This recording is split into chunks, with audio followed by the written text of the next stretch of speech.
they're not going to be accredited and they're not going to, right? The Linn-Mar Board of Directors meeting will be called to order at 5 p.m. in the boardroom of the Learning Resource Center. Can you please take roll to determine a quorum? Buckles. Here. Morey. Here. Nelson. Here. Rollinger. Here. Walker. Here. Wall. Here. And Weaver. Here. Quorum is present. Thank you. I have a motion to adopt the agenda. I so move. Second.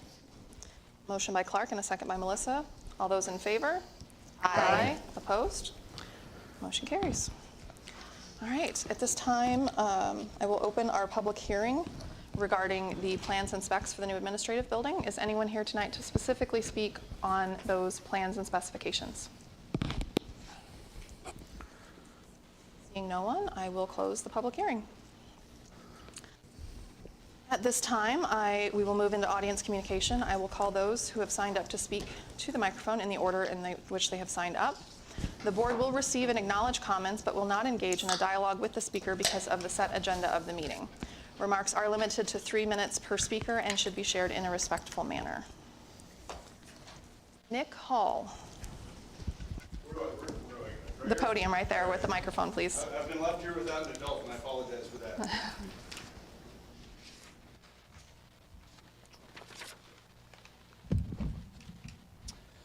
With integrity, you have nothing to fear since you have nothing to hide. The letter sent on behalf of the school board regarding HF 68 and SF 94 revealed the attitude and character of the board at large. Fear is evident that the district will lose students and money along with them. The claims made in the letters are off-putting to parents like me and those I know. We wish the board would take responsibility for its decisions instead of claiming victim status. The Linn-Mar community letter stated, "Strong public schools attract new families." I was one of those families. My family moved to Marion to be in the Linn-Mar district, and we're excited to have our children at Indian Creek Elementary specifically. Last year, we opened and rolled into another district. After kindergartners were masked, Pride Days were celebrated, and the board voted to approve policy 504.13. And if you'll recall, at that meeting on April 25th, staff and faculty encouraged members and their families to open and roll out of the district. The community letter also stated, "Public education is under attack. Governor Reynolds has delivered the greatest blow yet." This reads like a partisan attack on the governor motivated by leftist ideology. These statements also illustrate the board's embrace of victimhood at the hands of the state government, which is not true. I found the letters to be full of generalities and nonspecific claims that may or may not apply to Linn-Mar.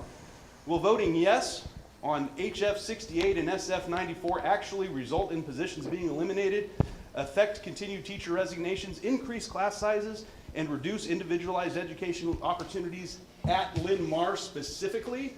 All of the language in the letter said public schools in general. Finally, in my opinion, the letter to the community wraps up with unnecessarily inflammatory language that sends the message, if you were not with us, you were against us. For instance, those who believe in public education stand with us, and calls for us to denounce a bill that is an attack on our students. The letter to the Iowa legislature begins with a false dichotomy. The only way to sustain this funding is either to raise taxes or reduce funding. Other options exist, including cutting spending. Complaints continue in the letter. Private schools aren't held accountable, but public schools are. Proposed policies benefit few at the expense of the many. See policy 504.13. Locally elected officials are subject to reporting requirements, etc. What does this have to do with anything is a question I have. Additionally, the ADA and IDEA Acts are posited as burdensome in the letter. Does the district have difficulty accommodating students with disabilities? Finally, the letter makes the claim that private schools have no accountability to the community. I disagree. The accountability standards will change with the adoption of HF 68 and SF 94. Accountability will now be measured in dollars and subject to free market forces. People will vote with their dollars, and if the board makes decisions with integrity and does what's right, That's your time, sir. Thank you. Thank you.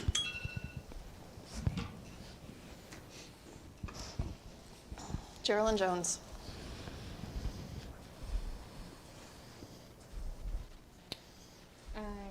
Okay, so first I want to start by saying thank you for acknowledging my email on adjusting the time of the meetings and maybe shifting that to a later date. I don't know if there was any discussion or anything, but I please ask you all to consider that.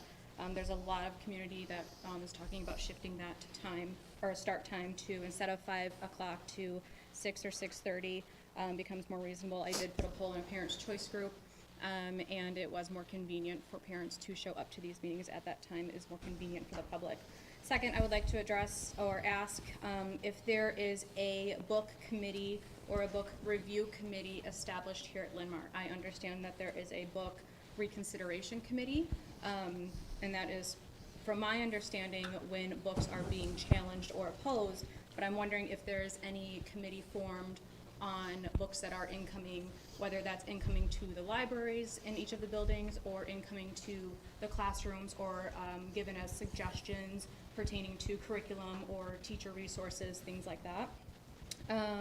I also would like to ask a question, and maybe somebody can clarify, that in the updates from the cabinet, there, in the DEI committee, they met on the 16th, and I'd like to hear more about what focus group facilitation took place, what the trainings consisted of,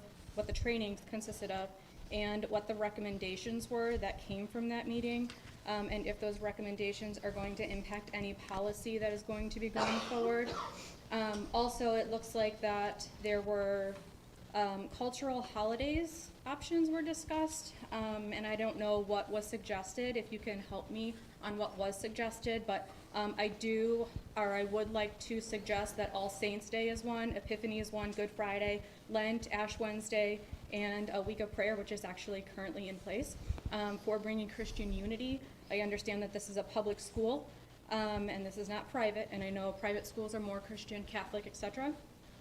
But I'm asking that we be more inclusive in our hallways to students that are Christian, and that they are attending public schools, because we are welcoming to everybody. We do accept everybody into this building. So, also that I'm not sure, and if you guys can help me on this one as well, but there's Constitution Week that is September 17th through the 23rd that is supposed to be celebrated within our buildings. According to Public Law 108-447, Section 111, it is requiring education institutes that receive federal funding to hold an educational program on the U.S. Constitution, and to also provide educational and training materials concerning the U.S. Constitution to each employee. I ask if this is being done at Linn-Mar. It's time, thank you.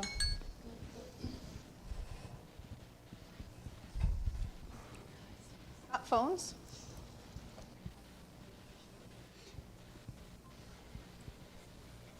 Good evening, everyone. My name's Scott Phones, and I've got a son here in the district. And I'm just here to kind of do something a little bit lighter. I wanted to share something I came across. Here a few months ago, I was in the Iowa State Archives at the Iowa City location, and I'm working on a book related to Iowa pioneers. And I was in the Cyrus Sanders papers, and I came across Cyrus Sanders' arithmetic book. Now, Cyrus Sanders was a surveyor in Johnson County in 1840, originally born in Ohio and attended a country school in Ohio. And in his arithmetic book, it was handmade, homespun, cover, actually wrapped in newspaper also that was, of course, deteriorating. But it was a beautiful calligraphy that was used in this arithmetic book. And there were two things, really three things that kind of stuck out. One was that there were sections there on how to calculate federal money, because at that time, federal money was a different situation. The second was that every single math problem was an applied math problem. How many buckets of paint can I purchase for 10 cents if it costs 1 penny a bucket? But there was one other thing. As I flipped through probably 80 pages of this, there was one other thing that just kind of stuck out to me. And not anywhere in this book, not one page, did it mention God, Christianity, or any kind of religion. It was focused on applied mathematics and for Cyrus to learn how to add, subtract, multiply, and divide.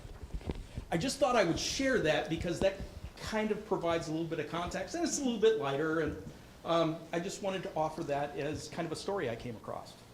Thank you all very much for your time. Have a nice evening. Anna Clymer.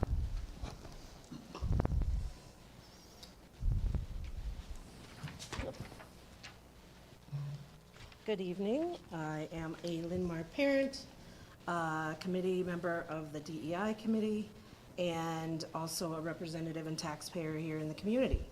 I just wanted to say thanks to the six of you who on the school board stand with our public schools and signed on to a letter to send to legislators to stand with our community, students, and staff, which I think is why you all ran for the school board, but we have been proven wrong prior.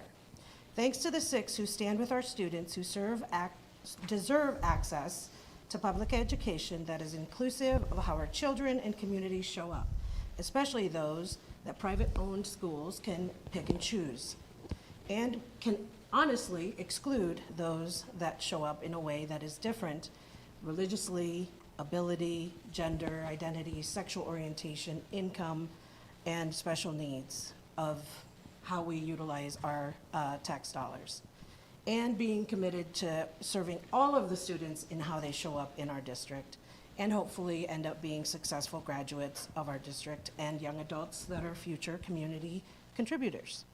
Thanks for the six who continue to show up for our community of taxpayers that appreciate transparency, accountability of resources, and outcomes in regards to inclusion. Thanks for the six who continue to count on the support of our community, and it comes from many parents in the district. I also want to say thank you to the superintendent, and I look forward to hearing about the search efforts that are going to be coming up with the board's oversight, the administration support, in order to try to, but probably not replace, but certainly have someone in a position that can continue to lead Linn-Mar forward. So thank you. Thank you, Anna. Joe Stutler.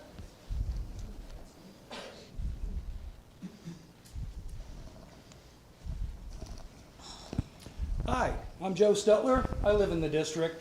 Had kids go through this school district the whole bit, so I belong here. I'm here tonight to basically say thank you to you board members who have stood up for our school district, for our students, for equality, equity, inclusion, and all of the stuff that makes Linn-Mar such a great district. Having said that, I take off my Linn-Mar button. I'm also the founder of Little Devils Academy. Little Devils Academy is a K-12 school, or at least in the planning stages, that we're in talks with the Satanic Temple to help develop curriculum and things like that. I spoke about it last week. Some of you may have seen. And in that role, I want to thank Matt Shouty Man Rollinger. Matt, you're doing his work. And not his. You're doing his work. Good job. Good job of helping those tax dollars come out of these public schools and go to folks like me who can make sure that students are taught things like how to use people's personal pronouns properly instead of being rude, bigoted monsters and things like that. So we'll be accepting students along those lines. We'll not be taking kids that are looking for magical exemptions to policy and stuff, because that's quite frankly nonsense and not something that belongs in the schools. We won't be having the pornography, the emissions, we're like horses and all that nonsense that they're trying to bring into our public schools. Some of these groomers from outside our district that want to come here and get close to our kids. So having said that, thank you. You're making my job a lot easier, and I'm looking forward to some of that sweet, sweet grift money. Kurt Hancock. Yep, Kurt Hancock, ordinary citizen. The Linn-Mar School District is an institution of learning and this school board represents the institution of learning. But what is learning? The Webster Dictionary has 3 definitions of learning. 1, the act or experience of one that learns. That's self-evident. Okay, second, knowledge or skill acquired by instruction or study. That's the purpose of public schools, to promote knowledge and skills. Third definition, modification of a behavioral tendency by experience such as exposure to conditioning. Would this institution be doing that? Let's look at the ESA board statement to the community. 6 of the 7 board members published that last Friday. Matt Rollinger gave a separate statement. I only have about 2 minutes left, so I can't go into a lot of detail about the statements. I was hoping other people would. But going through this, consider if the board is promoting knowledge or are they conditioning you for a certain behavior. By the way, remember that public schools have rejected the Bible. So any behavioral conditioning that might be going on will be void of biblical values. And keep in mind that what the board will do to the community, they will do to the children. Okay, promoting knowledge or conditioning for a certain behavior. Quoting, public education has been under attack in recent years, and today with her proposal of educational savings accounts, ESAs, also known as vouchers or student first scholarship, Governor Reynolds has delivered the greatest blow yet. Does this promote knowledge, accurate knowledge? Quote, ESA is also known as vouchers. While technically true, people do think of this as a voucher bill. It is not a voucher bill. It is only an ESA bill. They know this, so why don't they make that clear? Maybe it's to promote the response from people that are against vouchers. Moving forward, this bill will funnel $918.1 million over the next 4 years to fund private school tuition or homeschool curriculum, reducing the pool of funds available to the very schools that they vow to educate all. This bill absolutely does not apply to homeschooling. It only funds an educational savings account for parents to send a child to an accredited Iowa public school. Again, why are they not promoting accurate knowledge? Maybe it's to promote a behavioral response for those that are against homeschooling. So, are these 6 promoting accurate knowledge so that we can make informed choices? Or are they trying to elicit a behavior that matches their worldview? Now, there's a greater issue here, well above the ESA bill. The issue is the worldview our children are being conditioned in public schools to believe. The Bible says, train up your children in the way they should go, and when they are old, they will not depart from it. Public schools reject that. Parents need alternatives until we get biblical values back into public schools. I support this ESA bill. More to come.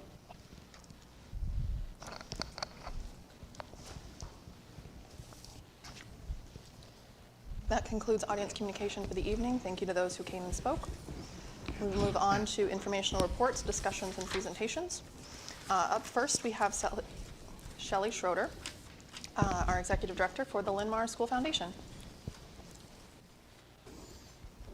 Good evening. So this is long overdue. It's probably been a long time since you guys have seen the foundation.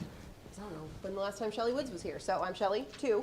I think I know most of you, but if you don't know me, I'm Shelley Schrader. So my job is the best job in the entire district, is my opinion. I'm not an employee of the district, but I get to go raise money for these fabulous students to give to the school, to promote programs, to help underprivileged kids. So I think I've got it best, but so I would start with the only thing I think that hasn't changed with the foundation is our board president. She is on her 2nd year because I made her stay.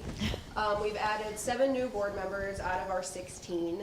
We have changed everything pretty much from the bottom to the top. So I've got a lot to report to you in terms of changes, but that also means that we're doing a lot of behind the scenes work and we're not out as much as we used to be, but hopefully next year we'll get to do that again. So I wanted to give you an update first on our funding in 2022. So in 2022, we gave about $120,000 back to the district, supporting over 5,000 students in every school building in the district. The majority of this funding went to our STEM programming, which is a hot topic right now. So we provided technology for venture, maker stations at 3 of our buildings, and Finch and Sphero, it's very difficult to say for me, robots at our intermediate schools. We also provided quite a bit of funding in our literacy bucket, which was decodable text for our K through 2 students. Our Stories Alive, which we do every single year, is sponsored by Hills Bank and the foundation, and that supports our elementary schools, as well as early chapter books for our Novak building. And for our arts demographic, we do Orchestra Iowa as well, and that supports our 2 through 4 students. Opera Iowa, which is our kindergarten through 4, and I think the JK actually goes to that as well.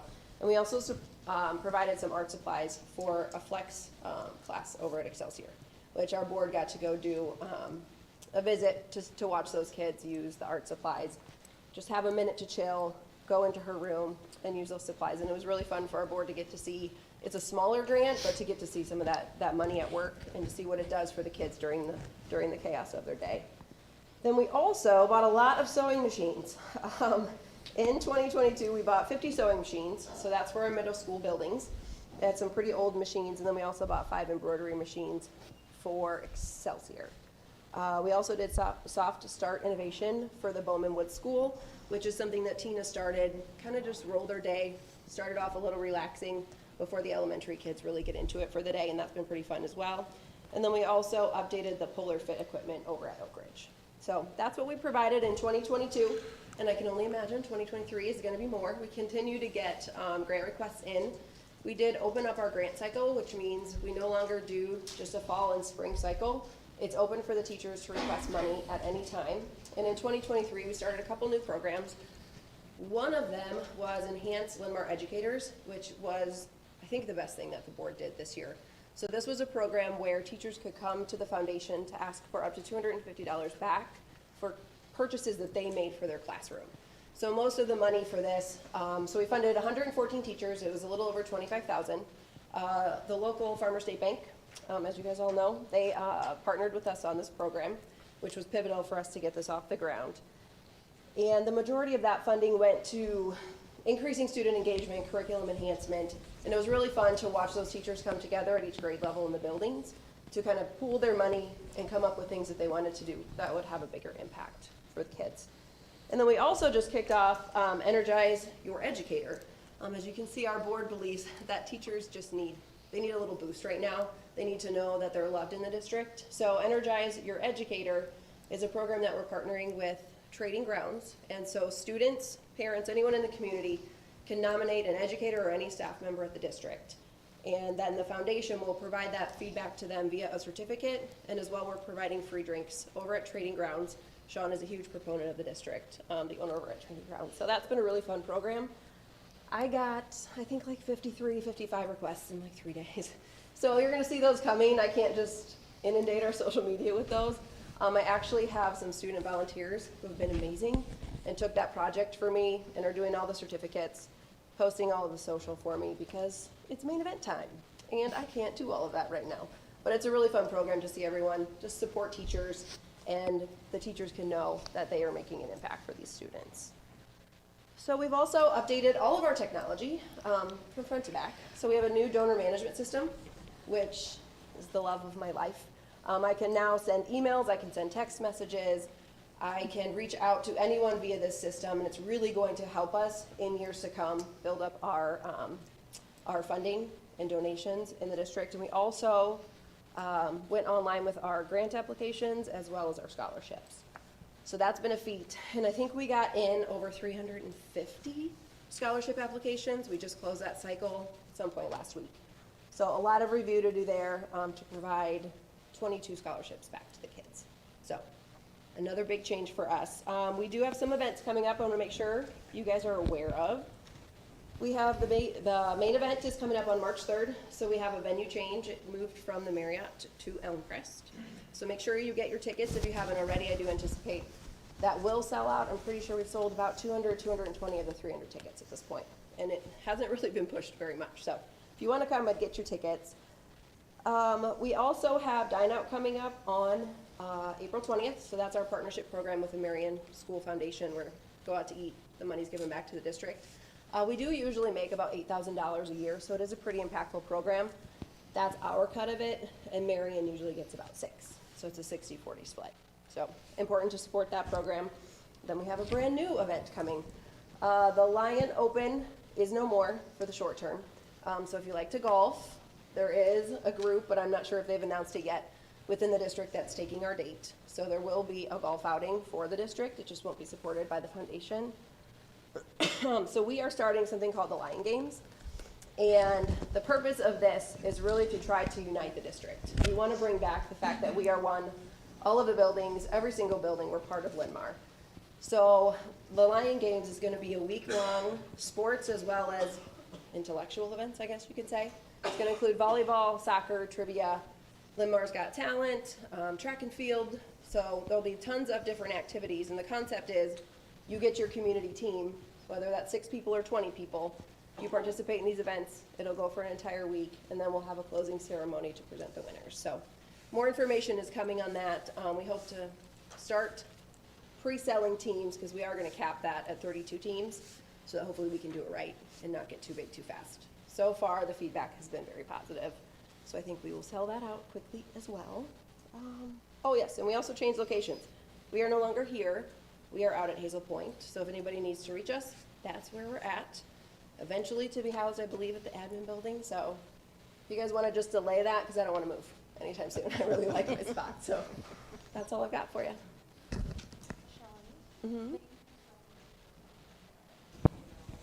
The foundation is an incredible boon for both students and teachers. My question is not necessarily related to that. It's about main event. I can't remember from last year. If we purchase our tickets individually, will we be seated together, or do we need to purchase them as like a table in order to be seated together? Sherry, I don't know if you guys know Sherry McCormick, she's the foundation associate. She handles all of that, it's all manual. So we'll see you, we'll see Clark, we'll see the school board members, and we'll just naturally put you guys together. Okay, wonderful, thank you. Yeah. Anything else, Margaret? I'm really curious what the CRM is that you purchased that allows you to do Called text Network for messaging. Good. Network for Good, okay, And it's Network for Amazing. okay. They did not, Thank they you. did not sell it too high. It has been very It's wonderful. phenomenal. We're Okay. able to see our open rates. We've had about an 80% open rate on our emails that we've sent so far. That's impressive. Yeah, yeah, it's really good, because before, I don't know if you guys know, but we had no way to communicate. So we implemented this within a 2-week period. Decided to change about 3 weeks ago that we're gonna run our event through it, so we're crazy. I don't know what we're doing, but if you're gonna change one thing, why not change it? And are you able then to integrate your other technologies, your event management and all those kinds of things into the same thing, or are you still? Network for Good offers event management. So Are you that's where using we'll that run now? all of our events through. Okay. And it was about a 3% discount on our transactional fees, which is a huge win. I just want to say thank you for all the work that the foundation does to support our kids and support our staff. It's really important, the work you do. And I'm looking forward to main event. My husband is not, given the costume situation, but we will be there. Movie character dress up. Oh, I know. Adult That's why costume he's, parties. What's better than adult costume parties? aside from trying to convince me that he can come as the Mandalorian so he never has to take off his helmet, I'm not winning that battle. So anyway, I'm looking forward to it. Thank you so much for everything that you do. Does anyone else have any questions? I just like the fact that you're adding different things to your program, and which is gonna bring in more money to help all of our buildings and streets, and, you know, that is Yeah. built fun, and sounds like very entertaining. We're gonna try. I'm looking forward to what these people are gonna wear at the foundation thing, so it could be rather interesting evening, I believe but it's so. always fun. It is always fun. Sequence, Clark. What? Sequence. Thank you so much. It's a pleasure to work with For all Shelley and her Yes. team. You guys do a great job, and Thank you. I want to commend you for your first year of all the stuff you've taken on, and the leadership you provided. So thank you for the Well, I work you do tell for my our kids in our board, schools. not everything we do is gonna work. I'm gonna fail, but if I do not fail, I do not grow. So I'm okay with that failure. Yeah, fair change. Great attitude. Yeah. Thanks, Shelley. Thank you so Trying to much. teach my kids that, that's not. Thank you. Thank you. Great work. Okay, next up, Dave.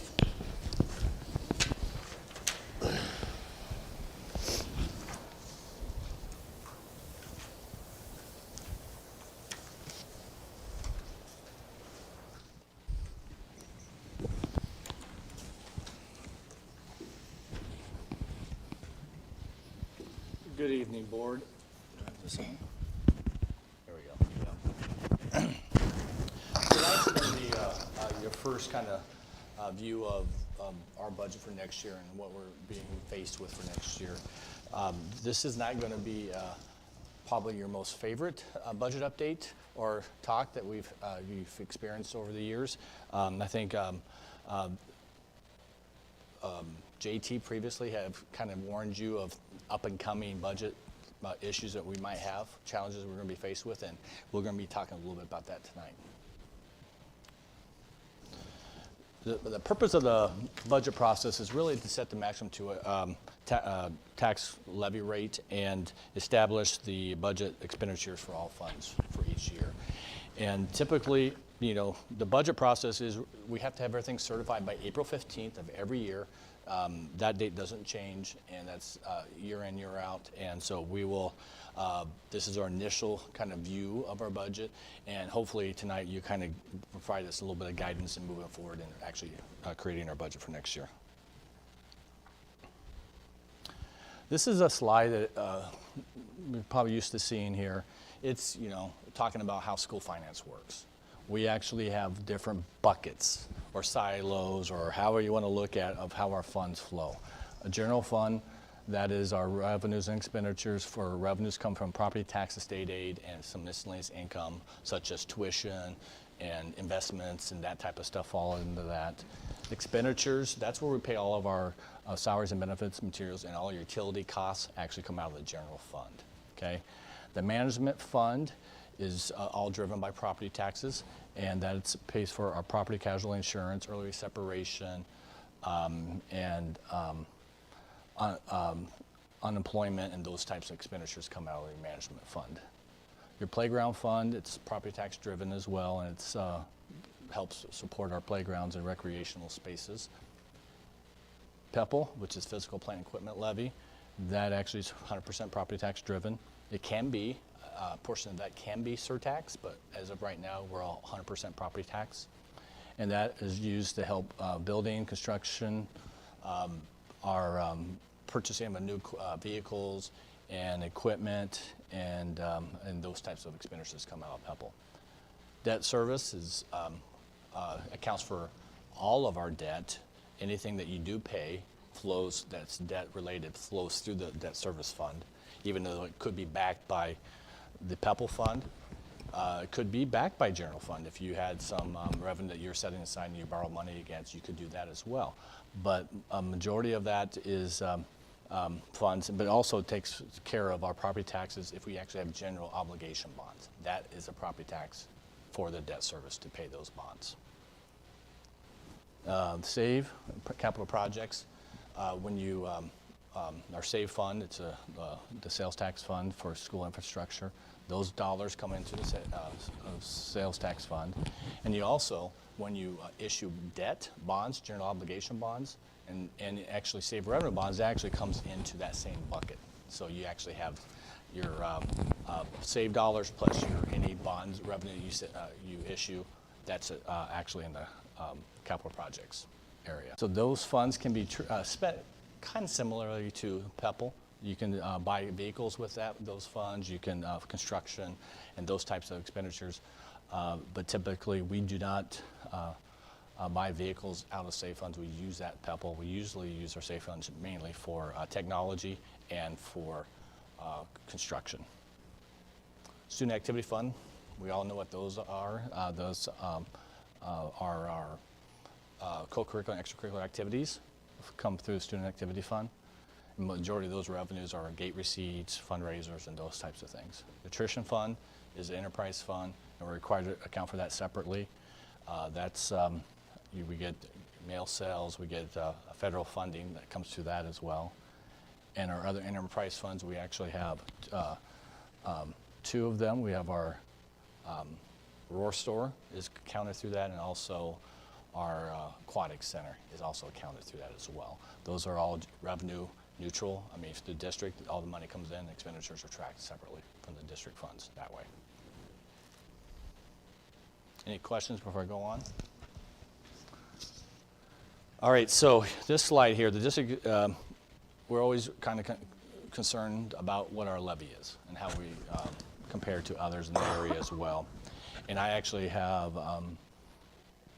the table on the right is what was estimated last year.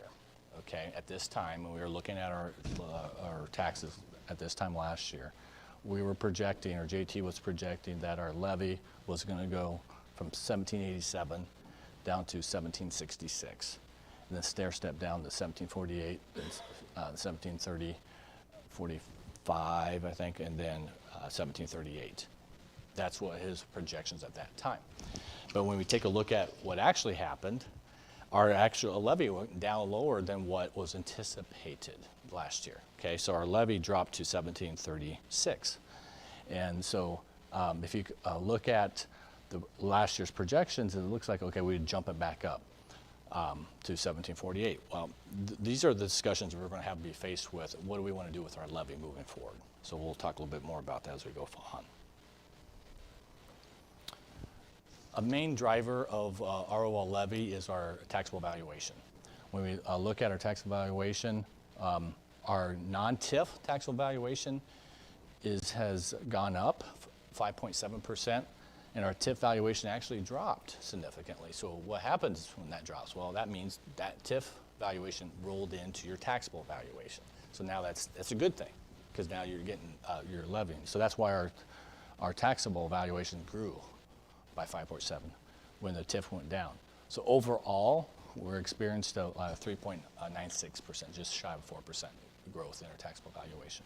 Excuse me, Dave, can I make just a quick comment? Yeah. Just for the folks that are either on the camera or people that are here, a TIF is basically a taxable increment financing. So basically, if you want to build a business in Marion or something, the city or the county will come back and cut your taxes for X amount of years if you build a business here. So that's giving away our tax dollars to that for the what do I want to say, the growth of the community, growth of the city.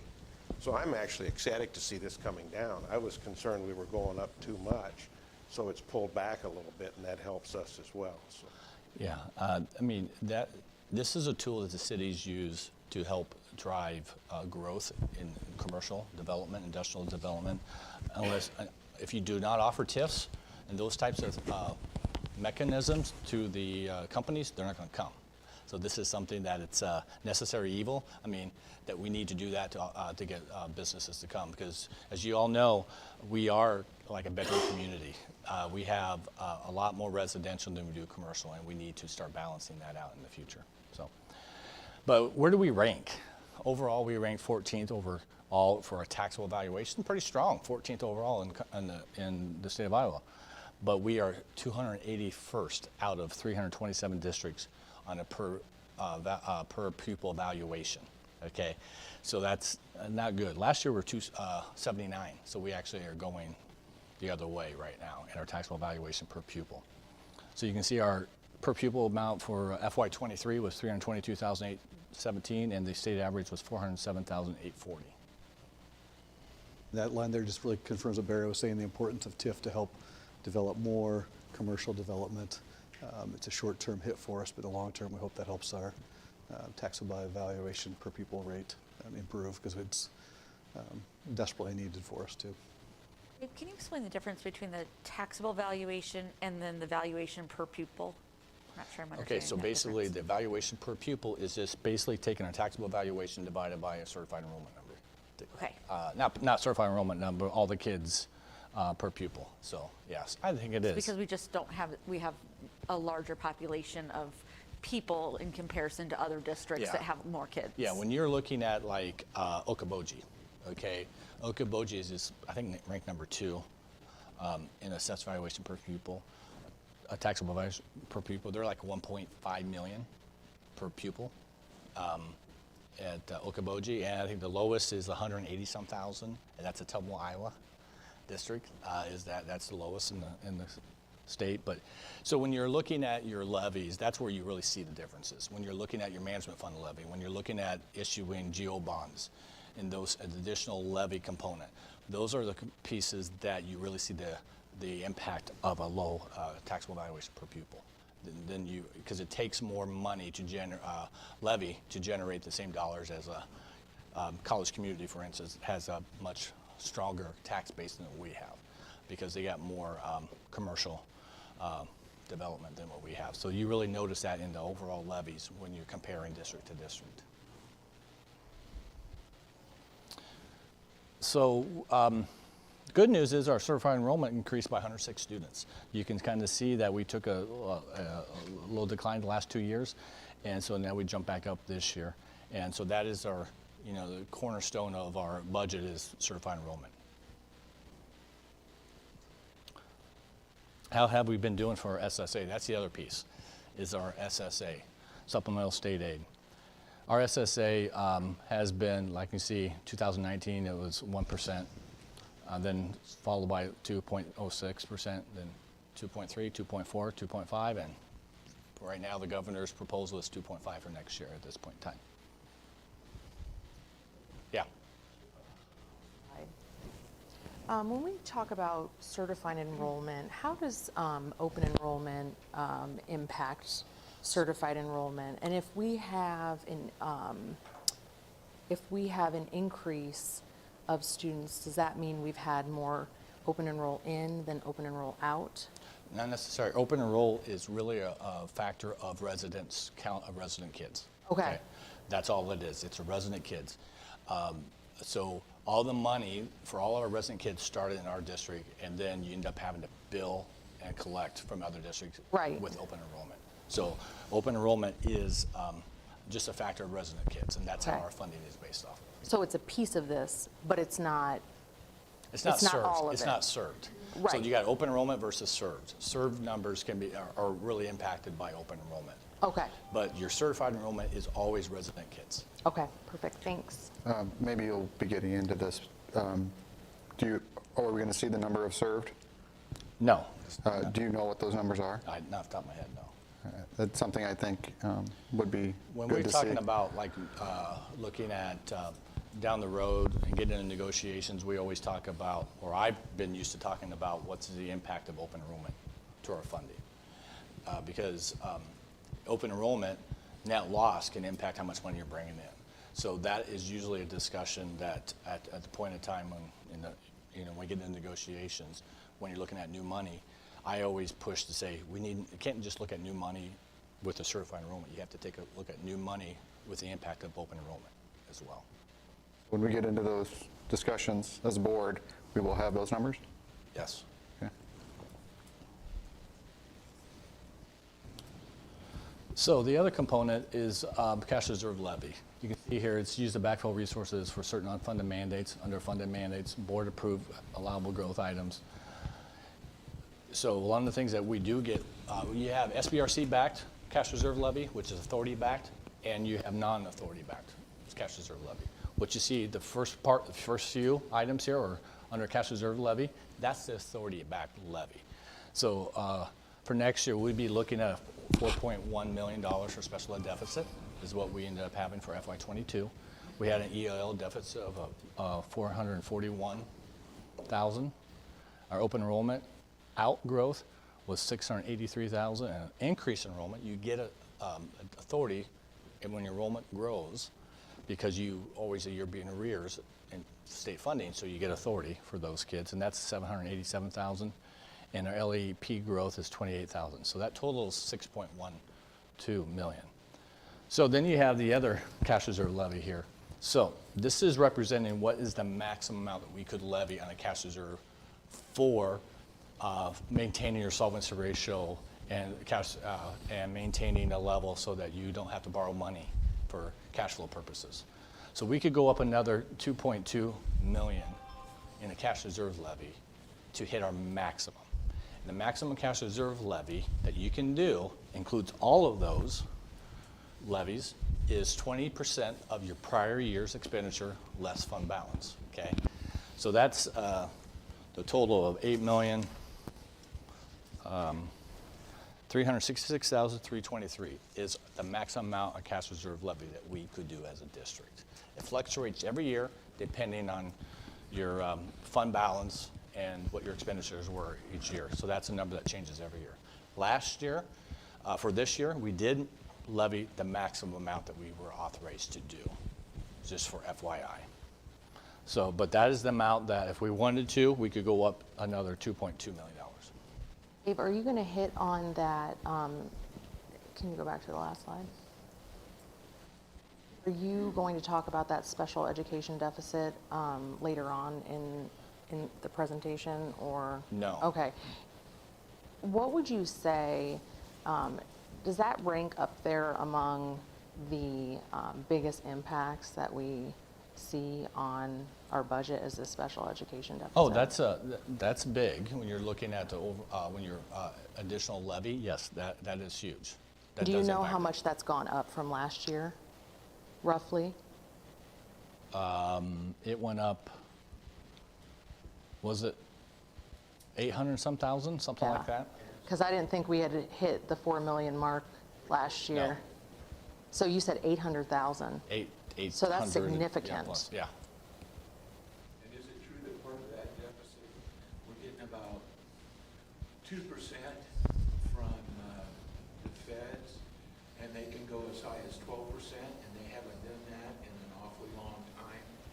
Yeah, we are, yeah. Which is why it's, Yeah, we're highly underfunded with that, and that is a huge impact. And also, our weightings are going down. It's much harder to have a level 3 weighted student, to get to a level 3 weighted student than years past.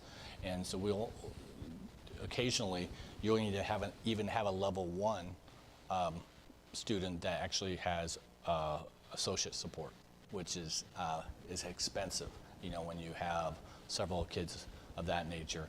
And so before, it used to be like you had an associate support, you could pretty much guarantee it's a level 3. So now you actually have some level 1s, and you have quite a few level 2 students have associate support. And so it's just not enough funding to be able to take care of that. So we're mandated to provide those services, but by the state, by the federal government, but we're not being reimbursed by the state or the federal government in order Correct. to provide those services, correct? Correct. And the services we provide is also be guided by the IEP teams, you know, and setting the services requirements. Do you want to clarify, Clark? We get 12%, and IDEA says they'll provide 40%. Never. And they've never provided 40%. yeah, that's what I was getting at. Yeah. The feds are not helping us. Any No. school district in the state of Iowa, they're not helping us a whole lot. They say one thing and withhold another. Now let's talk a little bit about financials, where we've been, and we're present and future here. So basically 2 things that we're always monitoring as school business officials. We're always looking at cash fund balance and spending authority, okay? Fund balance, cash balance, that can be, if you have a low fund balance, you can rectify that by increasing cash reserve levies to help address that. But spending authority, once you lose it, it's hard to get back. That is something that's, you could have a situation where you have plenty of cash, but you don't have no authority to spend it. You know, there's schools out there that are like that. But the spending authority is really like a credit card. It's like, how much do you have available that you can actually legally spend? It's like a set limit. Once you go beyond that, you could be in trouble if you end up in a negative position. And Can you restate what you just said about you can have your cash, but you can't spend it? yeah, if you can have, I mean, there could be a situation where you have, say you have a $30 million sitting in the bank, but you only have authority to spend 15 of that 30 million. So you could actually be sitting better off than with funds than you have authority to spend. And so there are schools out there that are sitting that way. They have more money. But the thing is, you also have to remember at the end of the year, you also have to have about a good, 7% just to meet for cash flow purposes, so you don't end up having to borrow money to make payroll in the summer months when you're not getting state aid or property taxes.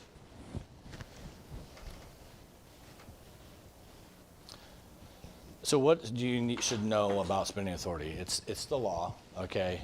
If you go negative, the school is in trouble. I mean, you can actually close a district. I mean, back in 2008, Russell School District was closed because they were in a negative authority, and they actually, the DE said, you're done. They had several years in a row, and there's no way they were going to get out of it, so they closed them. So that's now they put in things in place that when you are in a negative position, you actually have to go before the SBRC and propose a workout plan how you're going to get out of that, which really happened after things like the Russell those other world had issues like that, that's when they instituted those additional requirements to try. Once you hit that point, you have them to already report and to the SBRC and say how you're going to get out of that.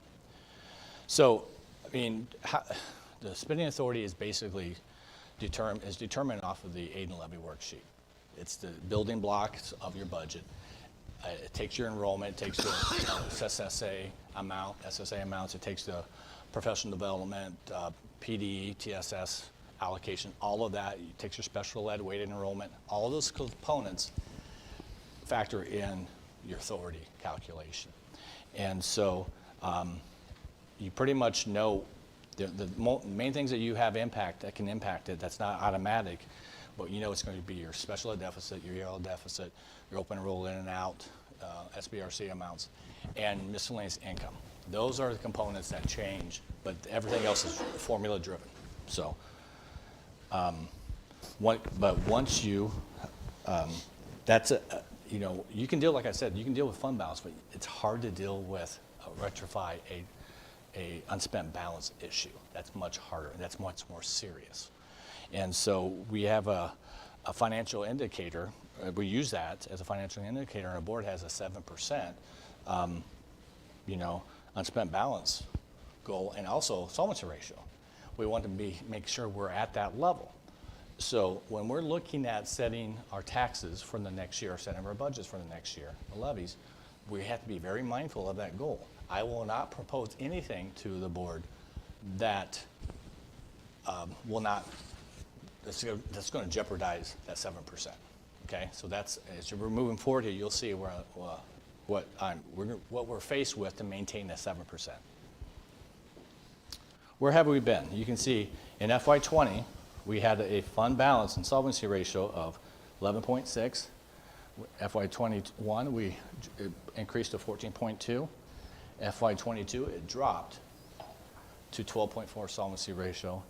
And right now, because our expenditures are exceeding revenues, it's projected at this point in time to drop to 7.88% at the end of this year.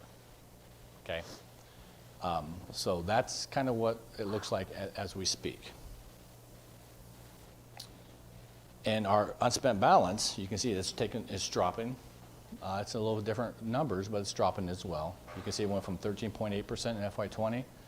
It's projected to drop to 10.4% at the end of this year, okay, based on our calculations. Obviously, these numbers are based on budgets, so they can actually change. There's a lot of things that can move this a little bit, but these are what is projected at this time.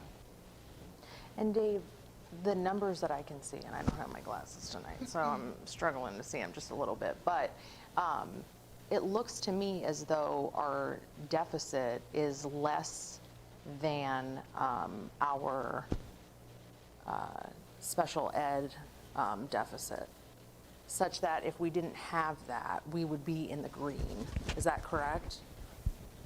Yes, if we actually were not overspending special ed and driving the deficit, yeah, that would actually, yes. So it But really is a huge driver. It is, yeah.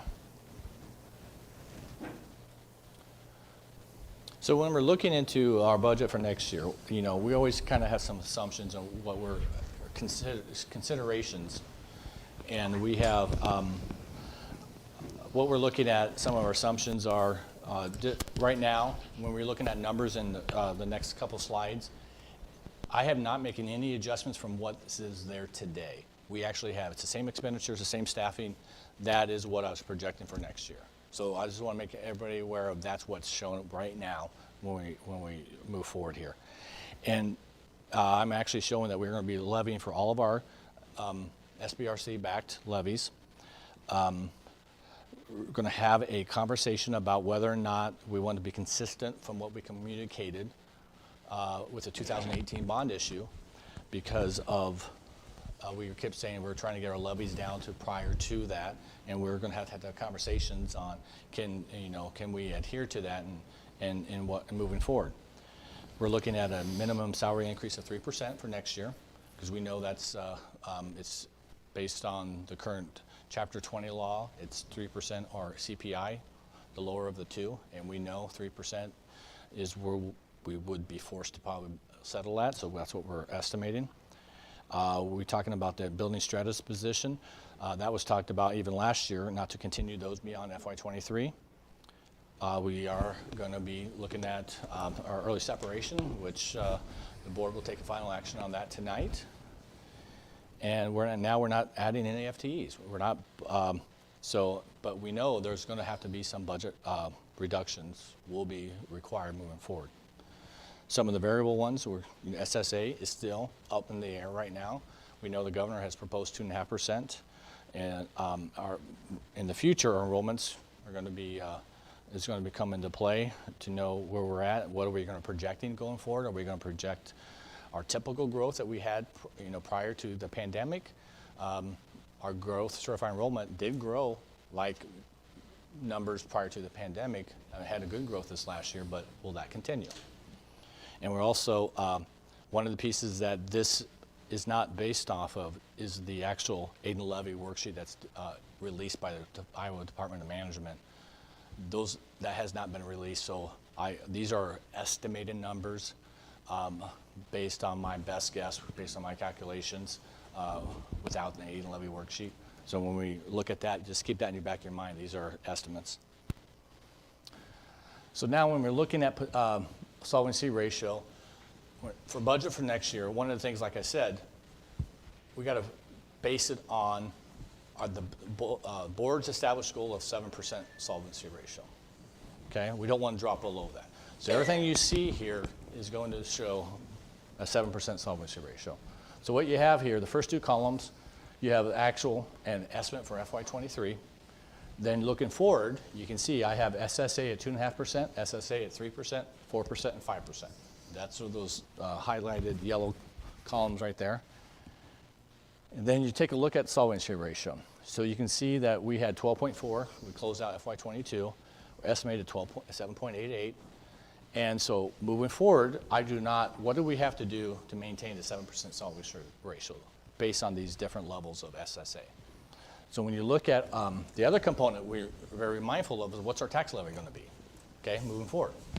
So if we actually had a maximum tax, if we maximize what we could in the tax cash reserve levy, you can see the impact that would have at each level of 2.5, 3, 4, and 5. So at 2.5%, our levy is projected to go up to 17.89. If we were to, then at 5%, you can see that's just shy of $18, $17.99. That is my estimate at this time without the 811 worksheet to project if we went to our maximum cash reserve levy. Now, if you look at down below here, you have the first in the orange, amount to cut to maintain solvency ratio with 7%, a solvency ratio of 7%. Okay, so if we did the maximum cash reserve levy, you can see at 2.5% from today, we would have to, with all the current staffing that we have today, that is a cut. We'd have to cut about $2.9 million of our budget today at a 2.5% SSA. Okay, if we maximize our cash reserve levy, which means at a 2.5%, our levy could jump from 1736 to 1789 projected. Okay, so and then you can see that all the way across the impact. At 5% SSA, that number would be 1.1 million. But so now, if we want to say, what's going to be if we want to maintain our levy? How's that look if we maintain our levy? That's what the bottom line is. If we maintain our levy, 1736, you can see at a 2.5% SSA, we'd have to cut $4.3 million from our budget for next year. And you can see it going across the board, how that weighs. At 5%, it's $2.8 million. So I wanted to kind of show you, because we have some big decisions, the board does, on helping guide where we want to go. Are we comfortable, is the board comfortable to minimize the cut that we potentially would have to do for next year in establishing our budget by minimizing that by doing a higher cash reserve levy or going to the maximum? Or do we say, because what that is, that's a Band-Aid. Because really our cut is, allows us to spread over 2 years. basically. If we maximize our cash reserve levy to the max and say, okay, we're only going to cut about half of it, then next year we know we'll probably be faced with more cuts than next year. It's just a easing into it instead of doing it all at once. So.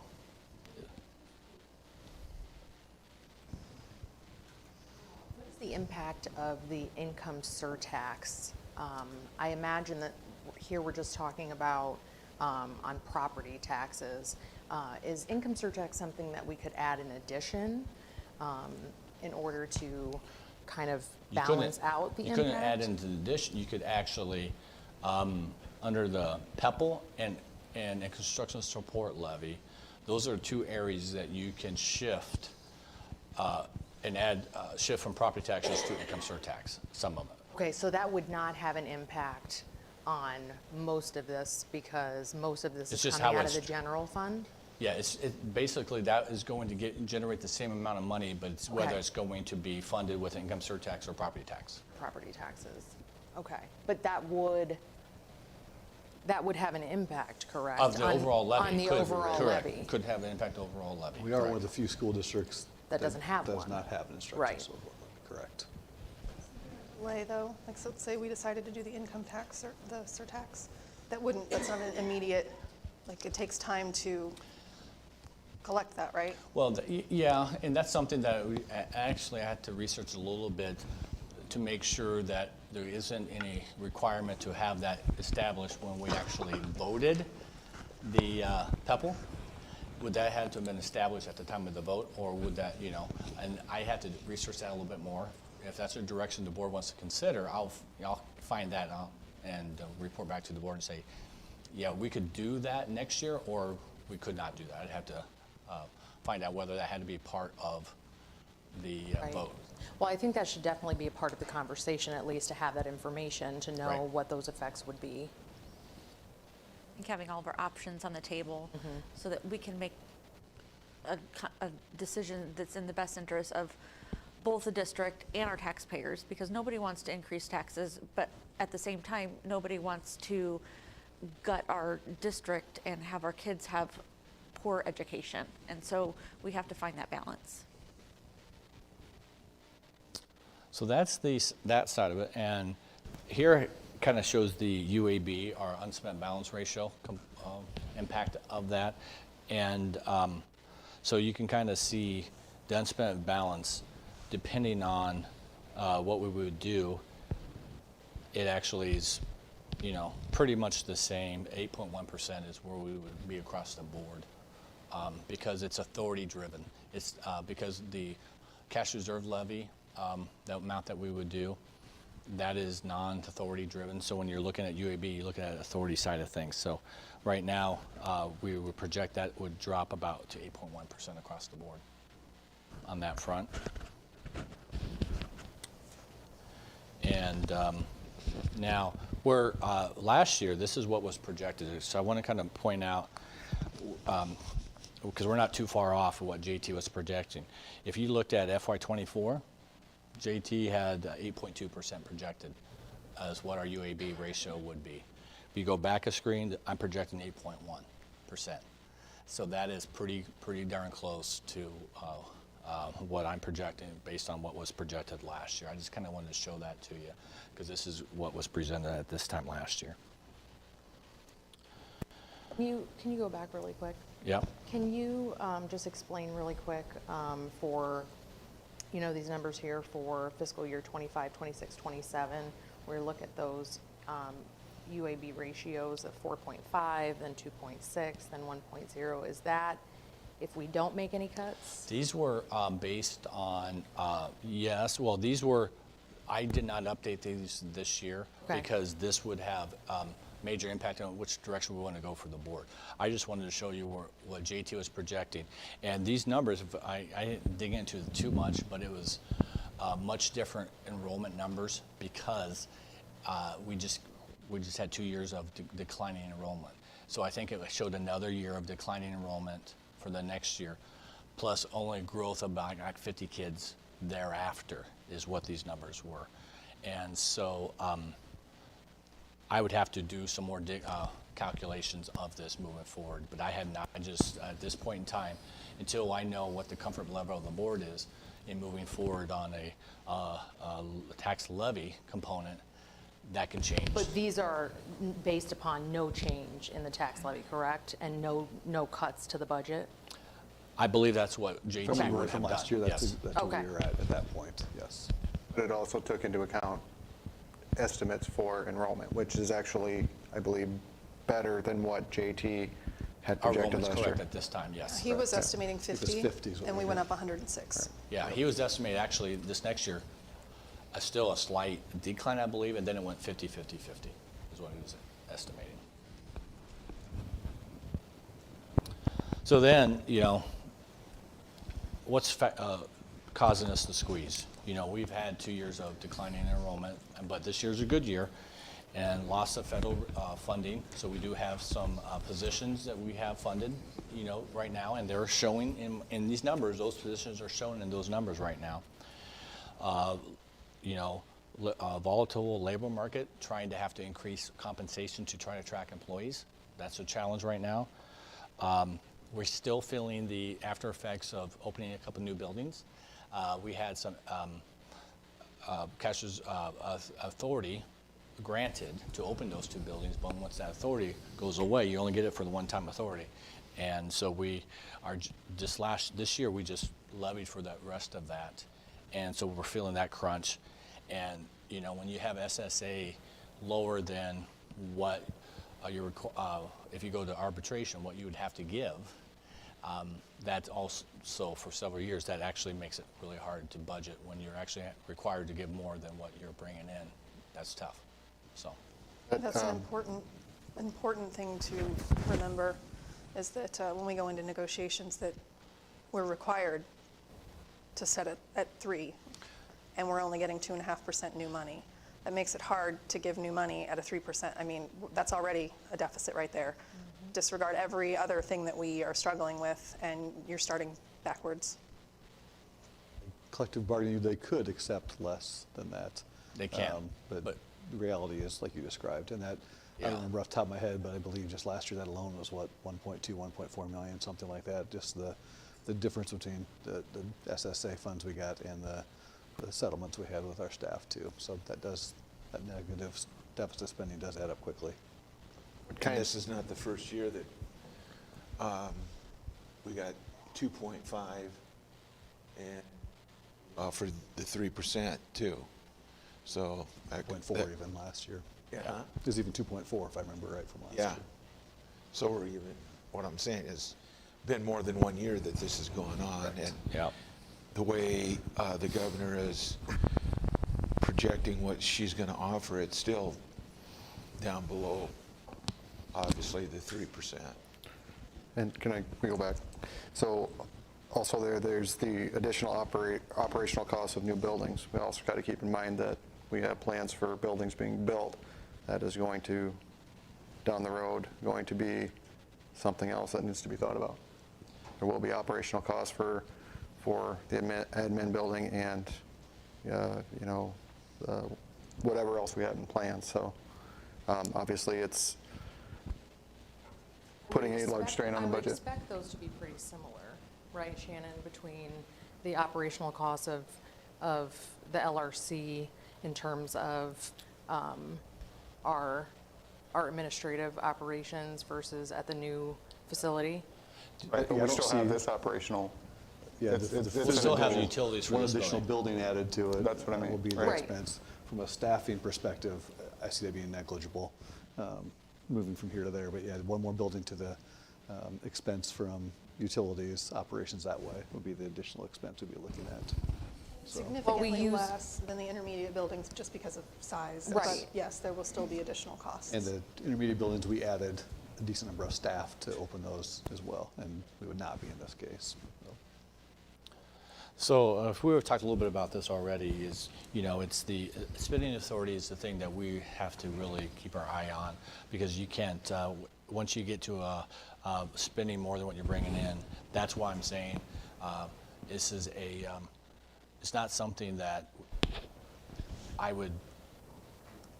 this is like a temporary thing, is we have about a $4 million problem at this point in time.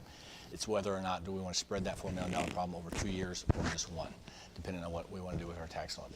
So because you cannot continue to spend on ongoing expenses with cash reserve levy that's not backed with authority. But so depending on what we want to do we want to go to the full gusto and cut the whole amount, or do we want to try to spread it over 2 years? It's the bottom line here. But it's a practice. Once you start spending more that's not authority dollars, it's a hard thing to start turning around. So you got to be mindful, say this is what we're going to do. If we're only going to commit to cut about half of it this year and half of next year, I will hold the board to that, because I don't want us to ever drop below 7%, okay? That's what we're really gonna look at. And this was projected. I mean, it was. Last year it was communicated the budget reductions might be necessary as soon as FY24. We're there. That is coming true. We are there. That's what's before us. And so now we have some hard decisions that we need to make, the board does, on how we wanna move forward, and providing some direction and moving for me to start building next year's budget. So.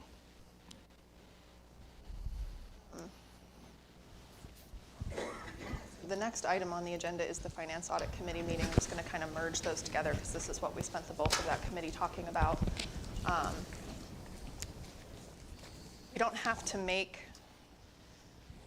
firm decisions this evening. What we need to do is talk about priorities and what kind of priorities we want taken into consideration for scenarios that are presented to the board. As Dave said, we don't have to certify the budget until April, but we need to give direction so that he knows how to start building what we need to consider. I can jump in real quick on Yeah, that go ahead. too. You're exactly right in the timeline that we're looking at, and the reality is pretty clear what's there. Two things I'll just address with that right away. One, cabinet-wise, we'll start tomorrow based on whatever guidance we get tonight to really start that process, to start to dig into what do those scenarios look like, what are some options on the table for us. It'll take us a while to really dig in to sort through all the layers to that piece of it, because it is complex. We also want to be very thoughtful in how we approach things, because we're talking serving students, we're talking people's jobs, we're talking programs, potential. I mean, all different things on the table, but also realize we have some options we can look at to be very careful there as well too. So we don't want to create panic, but we also want to make people aware this is our reality. On the flip side of that, the board was committed a couple of years ago in COVID to keep class sizes very small for all the right reasons, whether it's for social distancing, just opportunities for teacher-student ratios to be better during some challenging times, and we continued that this year. We committed ESSER funds to really help kids and help teachers in those time periods as well. Those were all, in my opinion, the right decisions and the right things to do even through the school year. Now the reality is we can't continue doing all of those things that way either, so we'll have to look at those and see. ESSER funds are gone. Correct, they'll be spent Yes. after this year. So that, and then the class size pieces we'll have to look at as well as starting points. There'll be many other things we'll look at as well too, but I see our cabinet group taking a broad-based look and bringing back some suggestions and ideas to the board in the next month to 6 weeks. So you have time before the April decision-making as well. So that's where I see us going, but we definitely need some guidance from the board, because as Dave said, that levy rate impacts how deep we have to dig on those scenarios. Whether we do this over a 1 year or 2 year time frame obviously makes a big difference. And that also gives us time to get some more information. What will we know SSA in the next month? Hopefully, but we don't know. Where are we with kindergarten enrollment numbers for next year, projection-wise? We'll have a better idea at that time. Dave will have the aid and levy worksheet hopefully by then. So some of those detail pieces that were unknowns in the column right now, we can start to get a little more fine-tuned with those, and that will obviously affect the numbers as we make those decisions too. So, your feedback on whether we're looking at a 1 year or 2 year process for that really helps us drive our next steps and how far we go. I also wanted to mention, I do at your table, I gave you some data, that comparability data, how we compare to not only our AEA, but also 10 up, 10 below levy rates and that type of data, what our TIFs are. And so you guys have some of that data that I pulled from the ASB website. for all of you, so. We, in addition to whether or not we want to do this over 1 year or 2, are you guys looking for guidance in terms of that cash levy rate? Because that's going to be, a huge, that's going to have a huge effect. Absolutely. On what we have to cut. Yeah, when those two are tied together, in my mind, because if we're not going to adjust the levy, we're definitely looking at a 1-year decision we'll have to make for all those cuts. I'm curious to hear, Dave, from your point of view, and Shannon, from your point of view, on what you all think is best in terms of either making these cuts over 2 years or kind of ripping off the Band-Aid and doing it in 1 year. I'll jump in first since Dave didn't seem to want to jump there either. So I don't think there's a right or wrong answer. I do think anytime you can do things in a step-tiered plan is a better approach, partly because things are going to continue to change. We've seen that the last several years. So another year from now, we may see 125 student increase for next year, and that changes the decision. So it may go less than that. So I hate to go too far for something and then have to undo moves that we maybe didn't need to make. But I also think there's a risk. We want to make sure there's enough action taken this year too, that not having to overdo it next year. So in my mind, I think the 2-year approach is the right route to go. It gives you some flexibility, and then the impact to buildings or departments isn't as heavy in 1 year as well, to try to transition.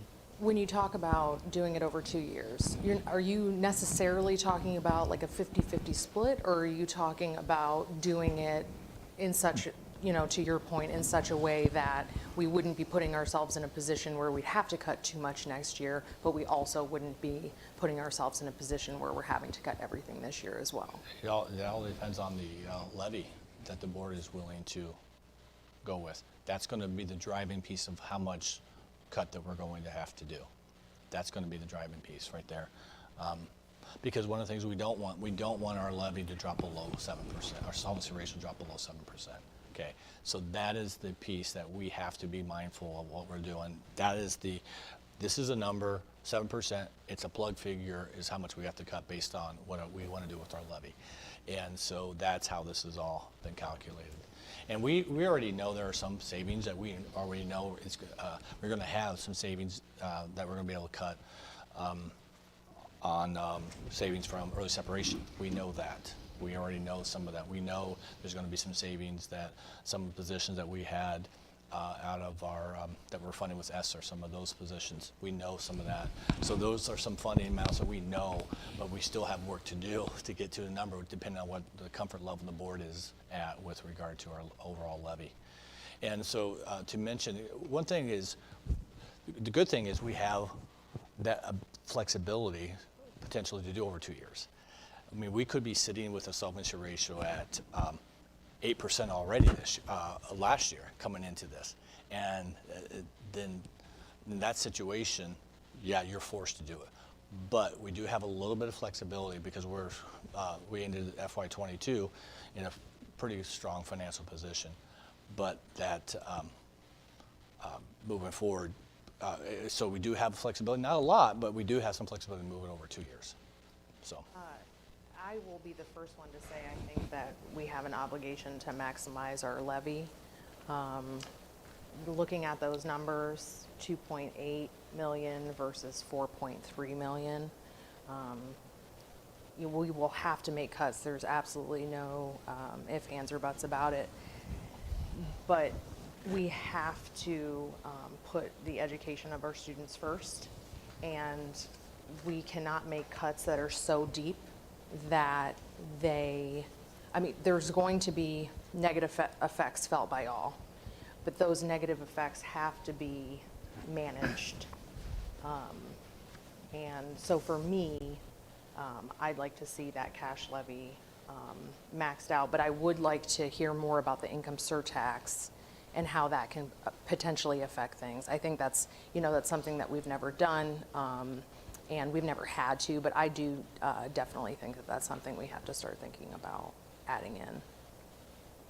Committee, that would be the committee's recommendation as well, is to look at the levy as a stopgap on cutting $3 million in 1 year.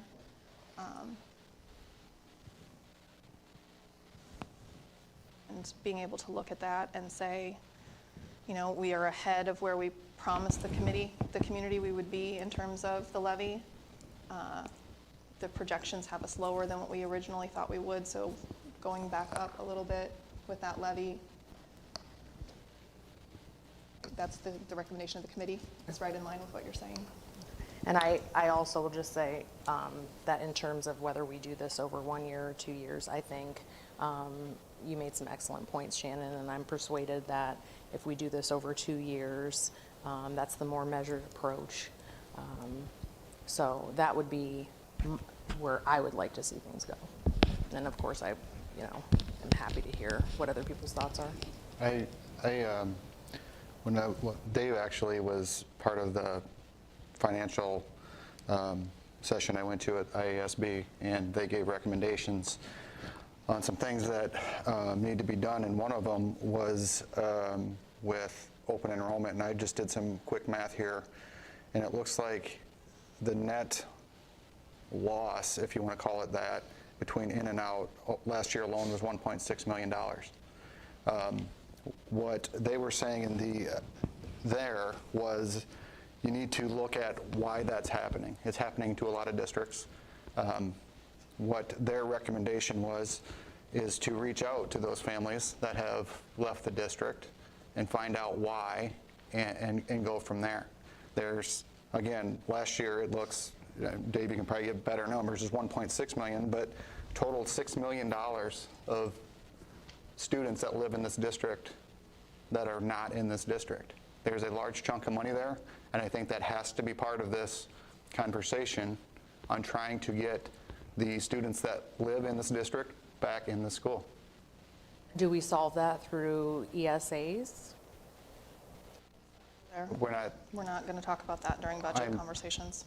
Matt, there's a validity to what you're saying as far as recognizing the open enrollment loss, because every open enrollment out is an expense that we have, and every open enrollment in is a revenue we see. That definitely makes a difference with it too. But as far as the immediate budget decisions go, I don't know if we can fix that through those conversations, but I hear what you're saying as far as following up and trying to understand why. I think we have a pretty good feeling of why, but those are assumptions or individual situations, not an overall summary for everybody as well too. So I think that could be helpful long term, but for the short term budget piece of it. But that was my point. Doing it over 2 years, that gives us some time. I mean, this was brought up last year's Finance Committee meeting, this very conversation of that open enrollment out could be a problem. And from the numbers that we've seen, it is a large problem. And I think we are not doing the district service if we're not looking into that, again, up to $6 million a year. We have to be able to get some of that back to solve part of this problem. Granted, it won't solve it all, but that's something I think we need to look at. Those numbers to also show what's coming in from other districts. So open enroll out and open enroll in, because some of that will.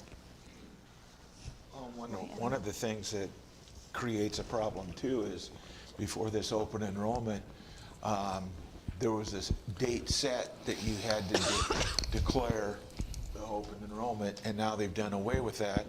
So it makes budget even far worse to try and plan a budget for a district because of there's not that finalized date.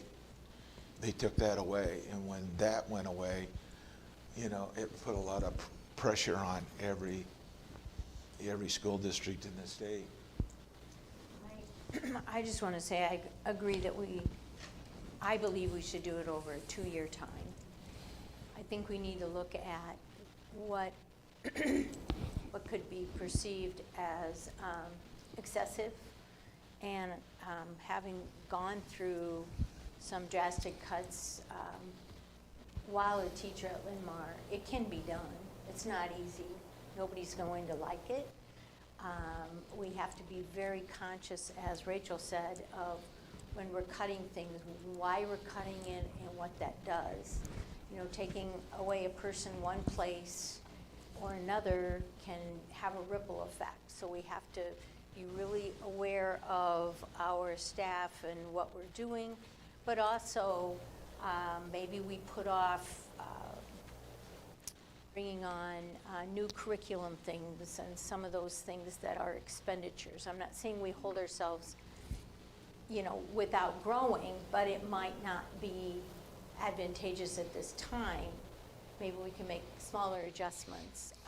Also, just general things that we buy for supplies and all. I remember I finally went out, and just one little side story, finally went out and bought my own paper so I could do printing, because you had to count how many you used.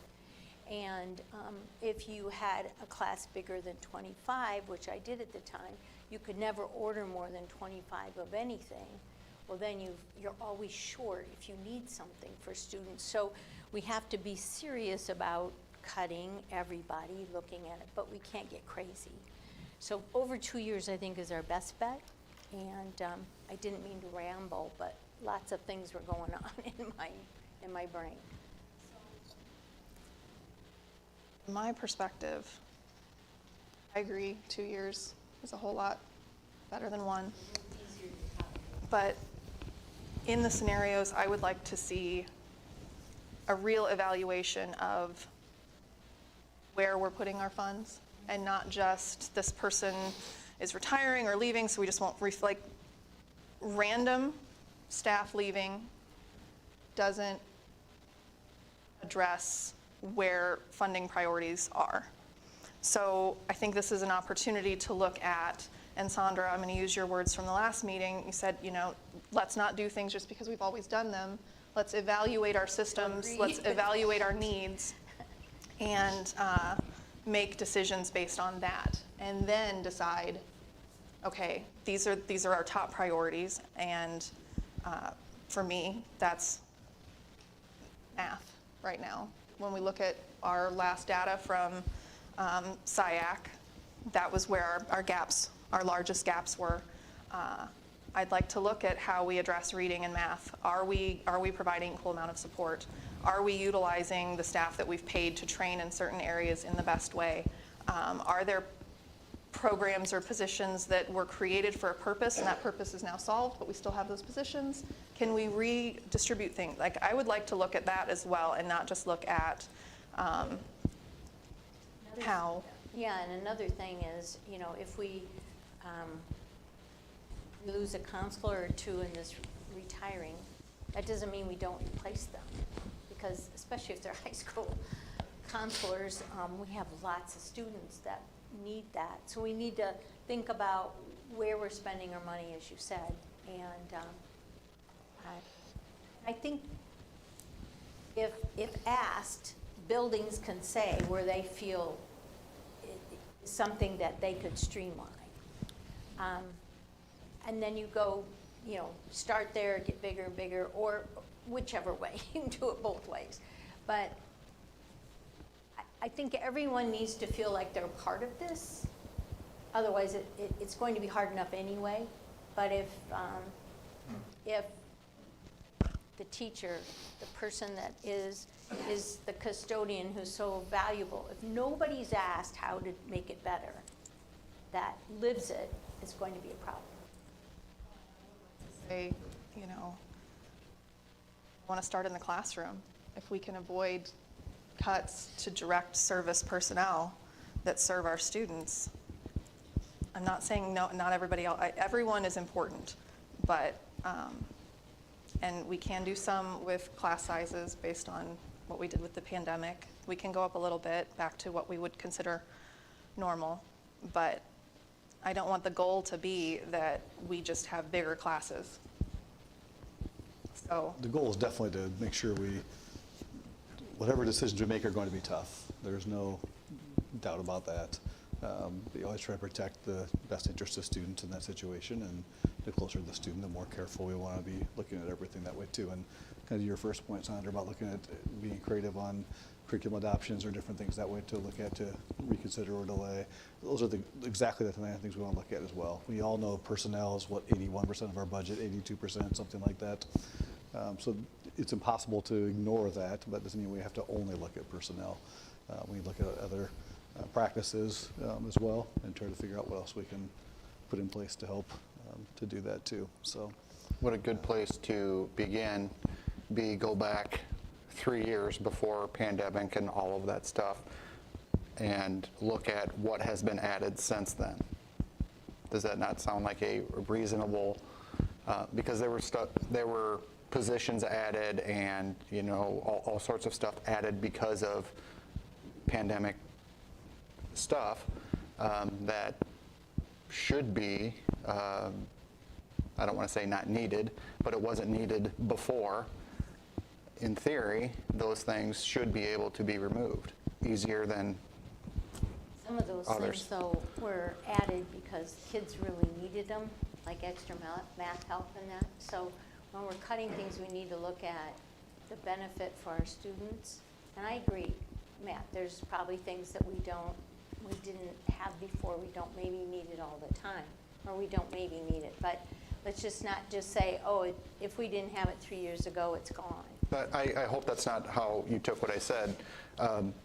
What I am trying to say is that those are things that's a good starting point to look at, and so we can pick and choose those things that this really is something that's still needed, but it might be a good starting point of what didn't we need, you know, 3 or 4 years ago that we've added, whether it's administrative wise, whether it's curriculum, whether it's those sorts of things, and go through them to see what is there and you know. I think there's Stop, go ahead.